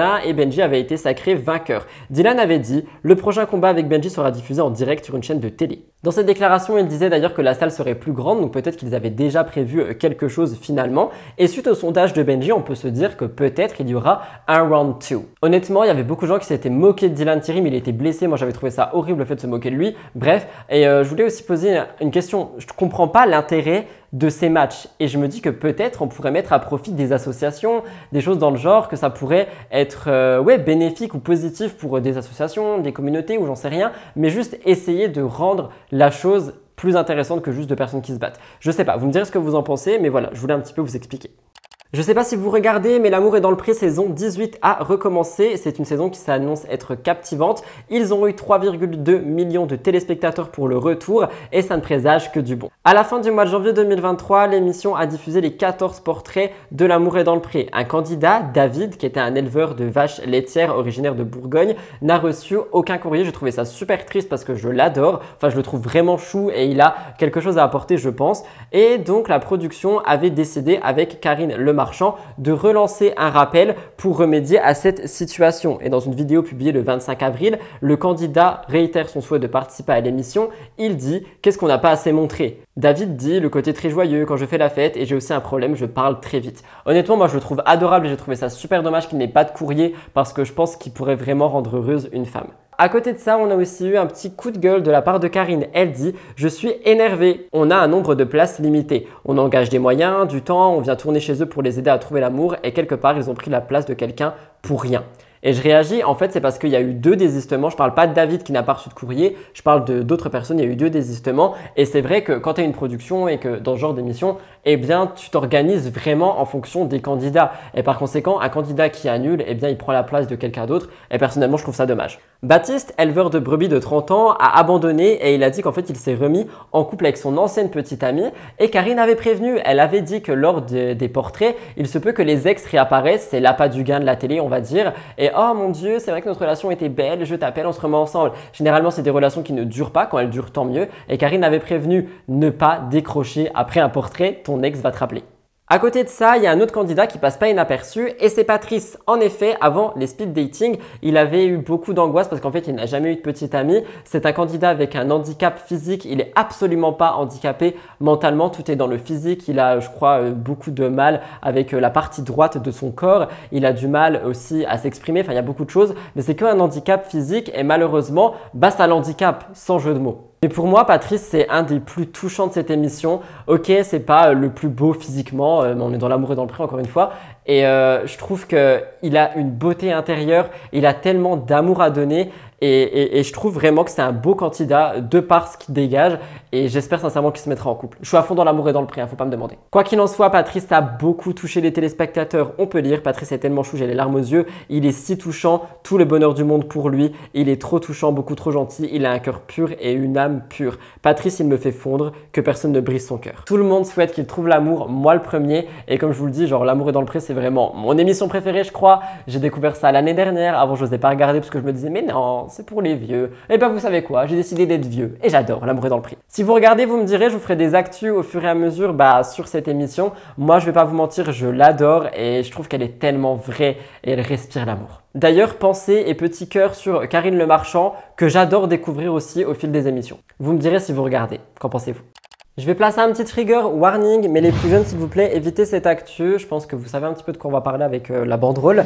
Une plateforme de dating a fait la une en ce moment et je comprends parce que c'est horrible. Vous allez voir que c'est une histoire qui ne date pas d'hier finalement. Et j'ai pris mes informations sur Mademoiselle. Je vais vous citer les médias entièrement parce qu'ils ont fait une enquête de dingue. Je vous mettrai en barre d'infos. C'est un média, enfin c'est une application pardon qui a été créée en 2006. C'est une plateforme qui est gratuite et qui est destinée aux adolescents et aux adolescentes et qui est gangrénée par des prédateurs qui cherchent à obtenir des relations et des photos dénudées de mineurs. En effet, j'ai 28 ans et j'aime beaucoup trop le 111. Ça te dit d'en discuter et d'échanger avec moi sur le sujet, on peut faire connaissance. Voici le genre de message qu'on est censé recevoir sur cette application destinée aux adolescents. On a énormément de faux profils. On n'a aucune preuve qui est demandée au niveau justificatif de l'âge, ni accord parental pour avoir l'application. Rien que là, pour moi, ça pose problème. Et c'est vrai qu'en une poignée de minutes, ils ont créé en fait Mademoiselle un faux compte et en une poignée de minutes, il n'y a aucune photo qui a été postée, mais il y a déjà des dizaines de demandes d'amis. Toutes les demandes viennent d'hommes bien plus âgés que la cible de cette application qui est 13-25 et en plus de ça, on a des attentions qui sont assez horribles envers les jeunes utilisatrices qui sont loin d'être innocentes. Et je trouve ça mais tellement dangereux, faudrait des modos, faudrait des encadrements avec la carte d'identité, j'en sais rien, faudrait quelque chose si on veut faire vivre ce genre d'application parce que là, on est en train de créer un réseau absolument dangereux. C'est une application qui a été créée en 2006, rencontre ado et elle fait l'objet depuis quelques jours d'une attention particulière. Sur Twitter ou X, on a beaucoup de captures d'écran et il y a beaucoup de mises en garde contre ce site. Comme Mademoiselle, France Info et Femmes Actuelles ainsi que beaucoup d'internautes, ils ont essayé de faire une expérience avec cette application pour voir que toutes les conclusions sont les mêmes. Nombreux sont les hommes qui ont bien plus de 20 ans et qui s'inscrivent dessus pour avoir des photos dénudées. Dès les premiers échanges, on propose des rendez-vous ou des snaps dans l'espoir d'avoir des nudes. S'il vous plaît, je fais un petit message, mais faites attention à vous, faites attention à vos enfants. Comme je l'ai dit, je ne sais plus quel jour, le but n'est pas de surveiller ce qu'ils font, mais d'avoir une main quand même, de voir avec qui ils parlent, de faire attention, ça peut être dangereux. On a des hommes qui sont vraiment plus sales que d'autres, j'ai envie de dire, notamment pour s'amuser, qui dit avoir 17 ans et qui dit dans sa bio parler, sympathiser ou s'amuser. Si tu es coquine, n'hésite pas si tu veux découvrir ce que ça fait. Je m'adapte facilement, donc doux, hard, domi, soumis et tout ça pour te faire plaisir. On est sur une application pour les adolescents. Devrait y avoir des règles ou pas d'application pour les adolescents. En 2019, Libération avait déjà infiltré le site, aussi d'autres plateformes, et ils en avaient parlé. La directrice générale de e-enfance alertait déjà sur tout ça. Elle disait « On ne devrait pas pouvoir mélanger mineurs et majeurs. 12-25, c'est scandaleux. Les prédateurs qui cherchent des rencontres avec des pré-ados peuvent avoir 25-30, aussi surprenant que ça puisse paraître. Les personnes qui gèrent ces plateformes s'en doutent bien. De plus, les prédateurs sont assez intelligents et migrent ensuite sur d'autres lieux d'échange pour aller plus loin. Ces sites pour ados sont seulement une porte d'entrée. » Et c'est horrible, je trouve ça mais tellement dangereux de laisser ça encore. 2006, ça fait plus de 10 ans.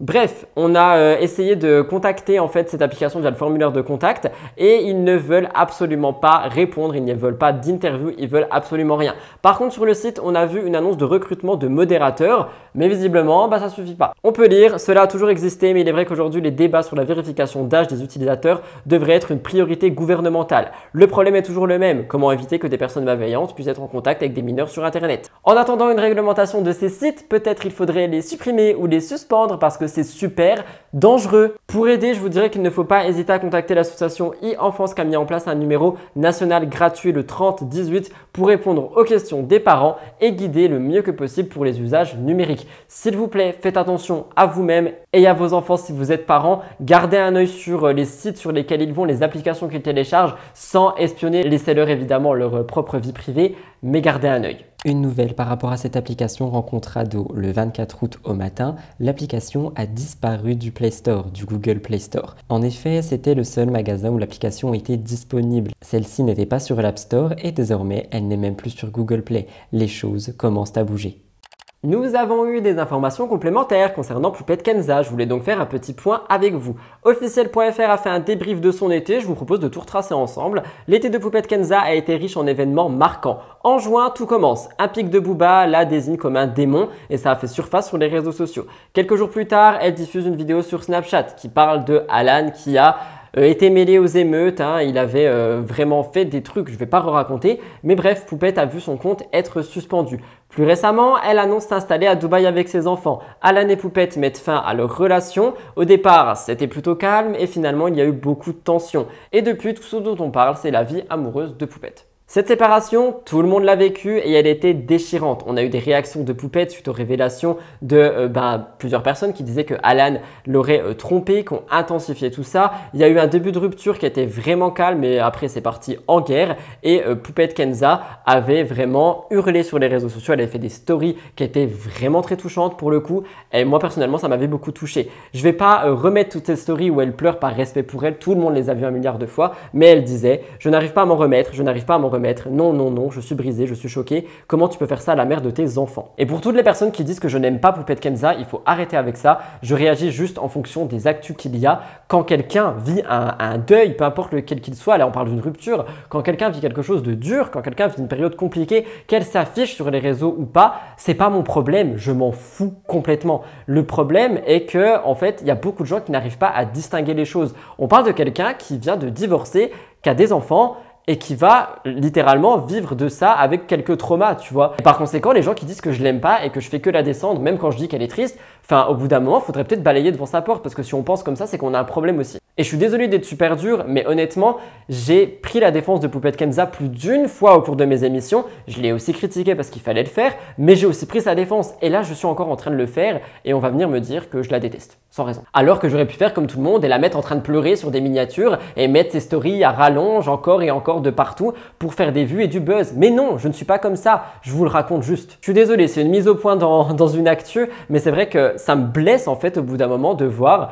que y a des personnes qui pensent que je déteste les gens de qui je parle. Je ne déteste personne, la haine ne fait pas partie de mon vocabulaire et je trouve que haïr quelqu'un et détester quelqu'un, c'est tellement mauvais, je trouve ça pourri. Bref, quoi qu'il en soit, Poupette Kenza avait déjà dit qu'elle voulait reconstruire sa vie et qu'elle voulait rencontrer un homme qui la respecterait, un homme attentionné.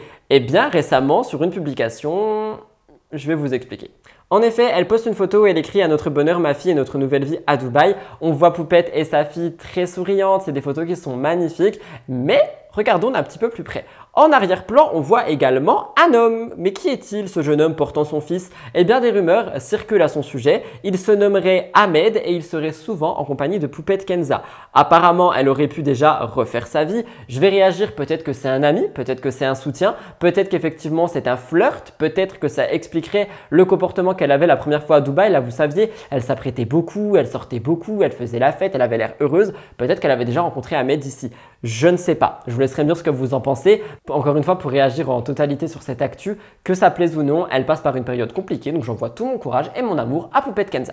S'il y a bien quelqu'un pour qui l'année a été difficile, c'est Mila Jasmine et je terminerai mon cœur de l'actu sur elle. Actuellement à Mykonos, elle profite de cette île en fait pour ses vacances d'été. Et on en a déjà parlé la semaine dernière, il y a eu beaucoup de réactions, il y a beaucoup de gens qui disent que c'est pas du tout un endroit pour son fils, Mani, qu'elle le laisse derrière, qu'elle part trop en vacances sans lui. Enfin bref, il y a eu beaucoup de choses. Mila avait expliqué sur les réseaux que en fait c'est pas un endroit pour lui maintenant, mais qu'elle espère que quand il sera plus grand, elle pourra faire des voyages qui correspondront aux deux. Eh bien, samedi soir, Mila a une fois de plus été en tendance sur Twitter et pas pour les bonnes raisons. De nombreux internautes ont expliqué que elle prend souvent des vacances sans son fils et que ça pose problème. Certains ont dit que le laisser tomber et d'autres pensent qu'elle est même encore enceinte. Je vous explique, en gros, elle a posté une photo où on voit qu'elle a un petit ventre arrondi. Peut-être que c'est la tenue, peut-être qu'elle avait trop mangé le jour d'avant, je sais pas. Mais beaucoup de gens pensent que cette prise de poids égale bébé. Je vais réagir et honnêtement, encore une fois, je sais. En fait, Jessica et Mila, je comprends pas pourquoi est-ce que les gens les ont tellement en grippe. Ils n'ont pas le droit de vivre, ils n'ont pas le droit de faire un geste et tout leur retombe dessus. Bref, vous l'aurez compris, Mila est au centre des débats. Beaucoup parlent de sa prise de poids et pensent qu'elle est de nouveau enceinte. Et c'est vrai qu'il y a beaucoup de gens qui disent qu'elle ressemble à la Mila qu'elle était à 6-7 mois de grossesse. Je vais réagir et on n'est personne pour juger ça. Et encore une fois, comme je vous l'ai dit avec Kelly, ça dépend de l'angle, ça dépend de beaucoup de choses. Ça se trouve, elle n'a pas du tout pris de poids, c'est juste la tenue qui l'a grossi. Ce n'est pas tout. D'autres rumeurs disent que Mila Jasmine mente concernant ses vacances. Elle a démenti tout ça, mais en gros, tout le monde dit qu'elle poste des fausses photos, etc. Et Mila Jasmine a dit qu'en fait, elle a énormément de photos dans sa pellicule et que juste elle poste les plus belles. Mais si elle réagit, c'est parce qu'on a déjà eu ces fameuses révélations finalement de Mila qui utilise Pinterest pour faire ses stories. Et honnêtement, il n'y a pas de problème avec ça. Personnellement, je le fais aussi. Je prends parfois des images sur Pinterest et je mets par exemple un question-réponse dessus ou peu importe. Là où c'est dérangeant, c'est que Mila ne le disait pas. C'est-à-dire qu'elle montrait des petits déjeuners, une chambre, etc. Et beaucoup de gens pensaient que c'était son petit déjeuner, sa chambre, jusqu'au moment où on a retrouvé les mêmes images sur Pinterest. Et là, elle a expliqué que parfois, elle embellissait sa réalité avec Pinterest. Mais dans ce cas-là, c'est fake. Quoi qu'il en soit, elle dit, quant à ceux ou celles qui sont tellement investis dans le mauvais et qui en sont sûrs que ce sont des photos l'année dernière, enquêtez mieux. Oui, parce que tout le monde dit que c'est des photos qui datent et qu'elle n'est pas du tout partie, mais elle explique qu'elle avait des sacs de luxe qui sont sortis cette année sur les photos, du coup c'est pas logique. Bref, tout le monde en a après Mila. Mila est une menteuse et Jessica est une fainéante. Voilà, ce sont les résumés de la semaine. Je rigole, évidemment, c'est juste ce qu'on pense, enfin ce que les internautes pensent. Je vous laisserai me dire ce que vous en pensez. Moi personnellement, je pense que Mila prend tarif au même titre que Jessica Tivna. Je pense que tout simplement elle était en vacances et que là elle est rentrée. Et voilà, il n'y a pas plus à chercher. C'était donc tout pour le cœur de l'actu. Nous allons passer au gros dossier de la semaine. Il est seul, mais ne vous inquiétez pas, l'Astro Actu est présente et la découverte de la semaine aussi. Donc c'est parti, jingle, gros dossier. Votre reine préférée est en train de filmer Mix the Tea. Oh, ils ont réparé le zoom. Qui se rappelle la semaine dernière du zoom qui était totalement horrible? Et là, ils l'ont réparé. J'arrive au gros dossier. Je suis content parce que finalement, il est 9h20 et je vais avoir fini mon tournage pour 10h. C'est l'avantage de se lever à 6h30 avec les poules. Voilà, bonne journée.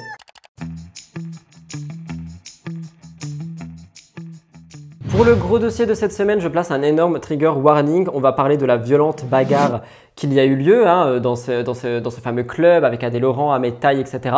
J'ai creusé le plus que possible, je vais en parler avec vous. Je trouve ça absolument horrible, effectivement. En plus, on a déjà vu ça avec Ahmed Taï, etc. Je trouve ça horrible. C'est inhumain pour moi. Et je voulais en parler avec vous tout simplement. Vous êtes des dizaines à m'avoir demandé de parler de Adé Laurent, des fameux live TikTok et j'en passe. C'est vrai que ce candidat, qui d'ailleurs n'en est plus un, a totalement changé depuis quelques temps. Il a fait de multiples participations à des émissions de télé et aujourd'hui il se consacre à d'autres activités assez étonnantes. En effet, il est assez controversé sur les réseaux sociaux de par ses lives, mais aussi pour son contenu X. Aux dernières nouvelles, il disait être en couple avec Léa Marie, ça avait d'ailleurs créé un gros buzz, leur photo là, avec Sebi Dadi qui avait commenté et qui n'arrêtait pas de faire du cinéma. Encore une fois, moi je pense que c'est du fake, je pense même pas qu'ils soient en couple, je pense qu'on est vraiment sur des mises en scène. De l'autre côté, on a aussi appris Sebi Dadi et Carla Talon, je vous en ai parlé tout à l'heure, et Léa Marie avait réagi. Elle avait dit que si jamais un jour elle croisait Carla, elle lui démontrait la tronche. Bref, Léa Marie, elle ne s'est pas empêchée de fricoter avec Adé, mais visiblement ça la dérange que Carla soit avec Sebi Dadi. Enfin bref, pour moi tout ça n'est vraiment que du cinéma.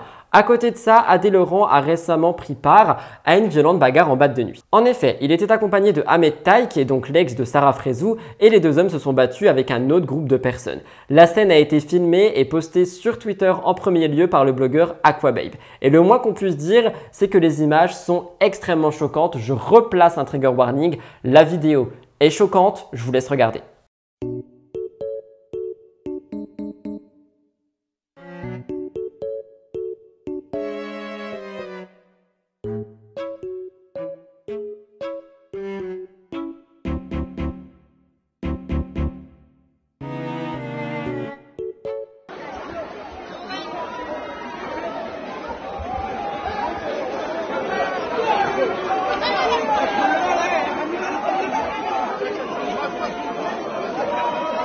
Sur les réseaux sociaux, Aquababe explique que Adé Laurent et Ahmed se trouvaient au Palm, une boîte de nuit à Cannes.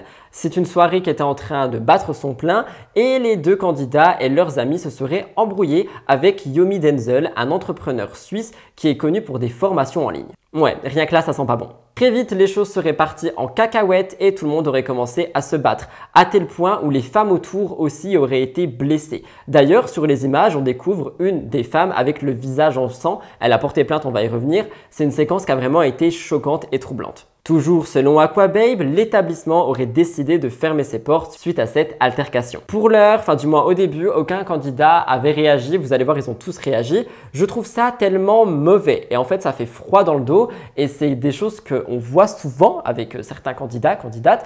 Mais moi, je comprends pas que ça soit filmé, que ça soit posté, que personne s'excuse. Je trouve ça affligeant. Je vous laisserai me dire ce que vous en pensez, mais ça s'arrête absolument pas là parce qu'il y a eu pas mal de rebondissements et des retours. D'après Aquababe, Ahmed serait à l'origine de cette altercation.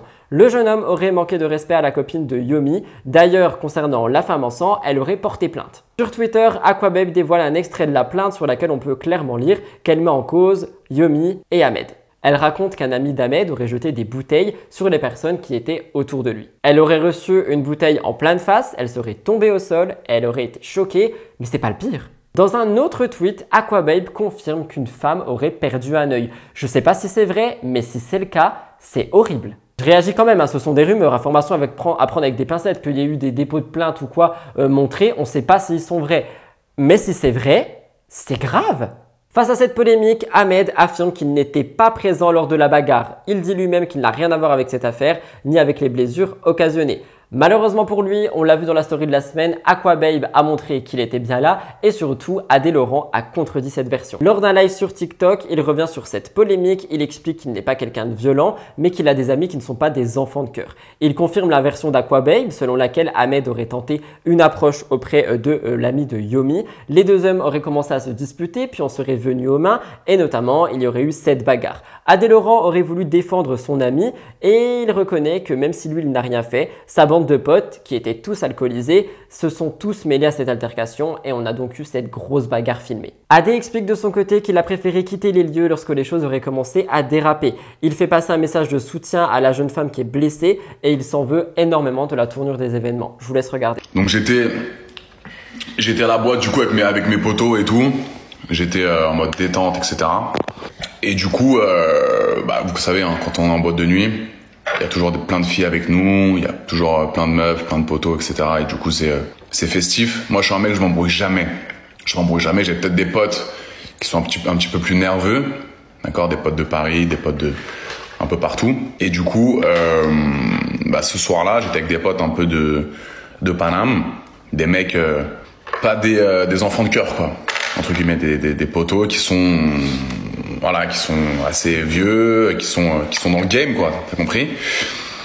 Du coup, quand on sort toujours avec une bonne équipe. Il y a jamais de soucis. Il y a jamais de soucis généralement. Et du coup, on était à la boîte et tout. Et il y avait Yomi en face. Il y avait Yomi et son équipe, Carré Vip en face. Et moi, Yomi de base, c'est mon poteau. T'as capté, c'est mon pote. J'ai jamais de problème avec lui. On se connaît depuis un certain moment. Il y a jamais de soucis. Tu vois, on s'embrouille jamais, on check à chaque fois qu'on se voit, etc. Il y a aucun souci. Et j'étais avec Ahmed. Ahmed Taï, vous connaissez Ahmed Taï? Et du coup, Ahmed, généralement, lui, il est célibataire. T'as capté? Donc, quand il est en Hautebois, il parle à des meufs, etc. Et il s'avère que, il est parti parler à une fille. Et cette fille, elle était, malheureusement, à la table de Yomi. D'accord? Donc, du coup, ça la fout mal.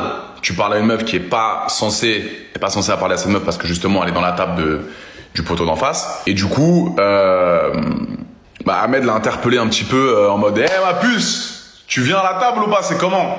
T'as capté? Et du coup, il s'est passé que Yomi lui a dit « Poto, c'est pas comme ça qu'on parle à des meufs, etc. » Bon, je pense qu'il a dû peut-être être un petit peu jaloux. Et du coup, il y a eu altercation entre les deux. Ça s'est un petit peu poussé, etc. Je sais pas qui a commencé, les frères. Je sais pas qui a jeté le premier coup. Mais les deux, en aucun cas, sont dans l'infraction. C'est-à-dire qu'il y a eu un petit échauffouré, mais ça vaut pas du tout une grosse bagarre où le club ferme. Je sais pas ce que j'ai vu entendre sur les réseaux, le club a fermé, je sais pas quoi.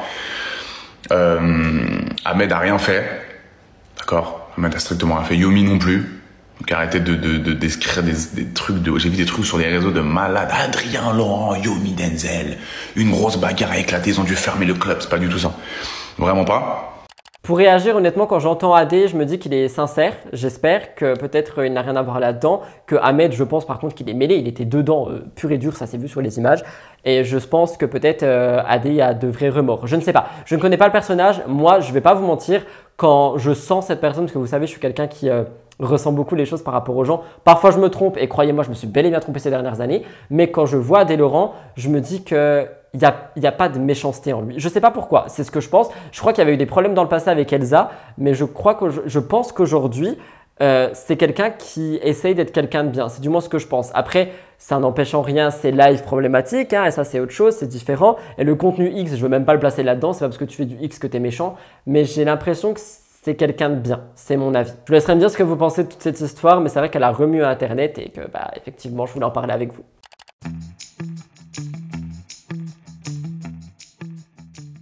L'Astro-Actu fait effectivement partie de cette émission. Je l'ai prise de nouveaumois.ca. La prochaine pleine lune aura lieu le 30 août 2023 et c'est encore une super pleine lune. Je dis ça avec le sourire parce que la dernière m'a redonné toute la force que j'avais perdue. Donc est-ce que celle-là va m'être bénéfique? Cela signifie qu'elle aura l'air beaucoup plus grande que son habitude. Le mois d'août 2023 est aussi très actif niveau cosmique. Il s'agit de la deuxième super lune du mois. Elle porte donc le nom de lune bleue. Je vous l'avais dit au début du mois d'août qu'il y en aurait une autre le 30 et qu'on en reparlerait. Il s'agit d'un phénomène très rare, elles se produisent en même temps que les Perséides, une pluie d'étoiles filantes. Et c'est vrai qu'en ce moment, il y a beaucoup d'étoiles et que si on est assez courageux, on peut observer des étoiles filantes. La Lune se positionnera dans le signe des Poissons et par conséquent, elle va causer des remous chez certains signes astrologiques. La Lune se situera dans l'axe Vierge-Poisson pour être plus précis. On va donc se retrouver principalement avec l'énergie des Poissons, un signe d'eau, libre, rêveur, intuitif et émotif. Parallèlement, l'influence de la Vierge va venir équilibrer cette période pour ne pas non plus qu'on soit trop émotif. C'est un signe de terre qui est ordonné, travailleur, méticuleux et ça donnera des outils assez clairs en fait pour avoir plus de vision sur les situations à venir. Attention, faut pas tomber dans l'extrême parce que sinon on peut être trop émotif ou trop organisé et par conséquent on peut se perdre. Il y a 4 signes qui vont être vraiment impactés, je vais m'attarder sur eux. Gémeaux, vous pourriez ressentir une poussée de créativité et d'inspiration. Profitez de ce moment pour vous pencher sur un projet créatif et communiquer vos émotions. Le Lion, la super lune bleue vous permettra de voir plus clair dans vos finances et d'aller de l'avant avec l'achat d'un bien matériel ou imaginaire. Capricorne, plein de feu sur votre carrière et vos objectifs professionnels. Une promotion, une opportunité ou même un changement de trajectoire professionnelle pourrait se dessiner. Pourquoi est-ce que lorsqu'on parle du Capricorne, il n'y a que le travail qui compte? Poisson, comme la pleine lune du 30 août 2023 est située en Poisson, elle influencera directement ce signe. Il en va de même si vous êtes ascendant Poisson. Vous pourrez ressentir une intensification émotionnelle et une grande intuition. En gros, pour cette pleine lune, c'est le moment d'écouter votre petite voix et de foncer pour vos projets. Profitez aussi de ce moment pour méditer, définir les nouvelles intentions que vous souhaitez avoir de la vie au cours des prochaines semaines et de l'automne qui arrive. Pour être clair, pour l'ensemble des signes astrologiques, c'est une période qui va apporter un lot d'intensité émotionnelle. Je vous invite donc à vivre et accueillir ces émotions. Personnellement, j'adore l'Astro-Actu. Qu'en pensez-vous ?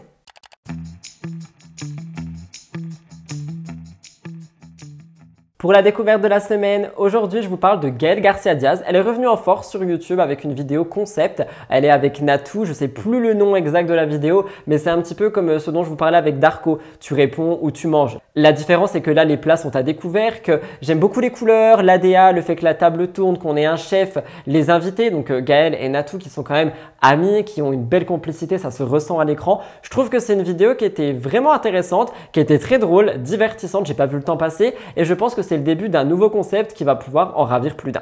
Je voulais donc la mettre en avant ici, si jamais vous ne savez pas trop quoi regarder en cette fin de vacances, allez jeter un coup d'œil à la dernière vidéo de Gaëlle Garcia Diaz. Je vous laisse avec un extrait comme amuse-bouche et nous passerons à la conclusion. Ça résonne dans le seau.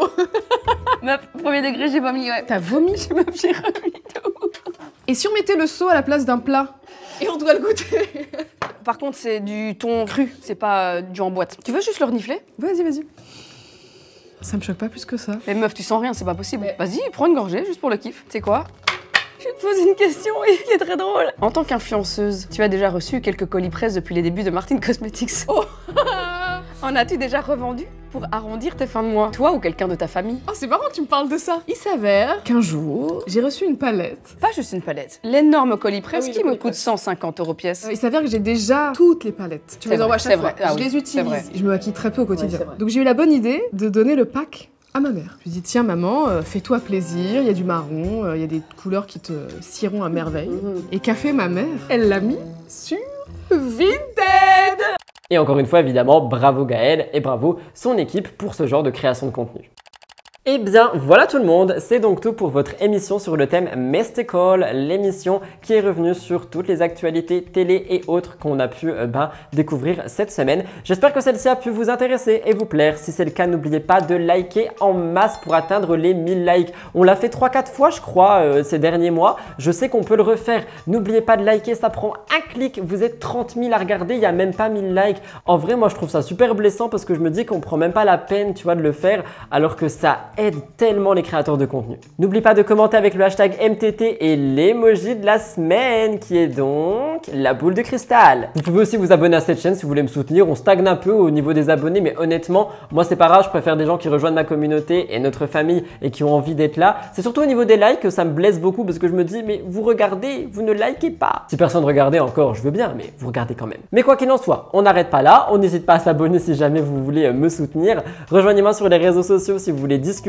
Taguez l'émission sur les réseaux sociaux, partagez-la, ça aide beaucoup à la faire grandir. Ce sont que des petits trucs que personnellement, moi je fais beaucoup, rien qu'à l'intérieur, là je partage des vidéos et même sur mes réseaux à moi, je partage beaucoup de vidéos, je commente les vidéos des collègues, je les like, etc. Je sais ce que ça représente et ça aide tellement, surtout en cette période de rentrée. Bref, assez de blabla, je vous laisse là, je vous aime d'amour, merci pour votre fidélité et votre temps comme chaque dimanche. Je vous retrouve la semaine prochaine pour Mix the Tea et au fil de la semaine pour d'autres vidéos. Merci de m'avoir écouté jusqu'ici et à très bientôt. Bye guys, love you. Et au moins avec cet orage, j'ai pas eu trop chaud.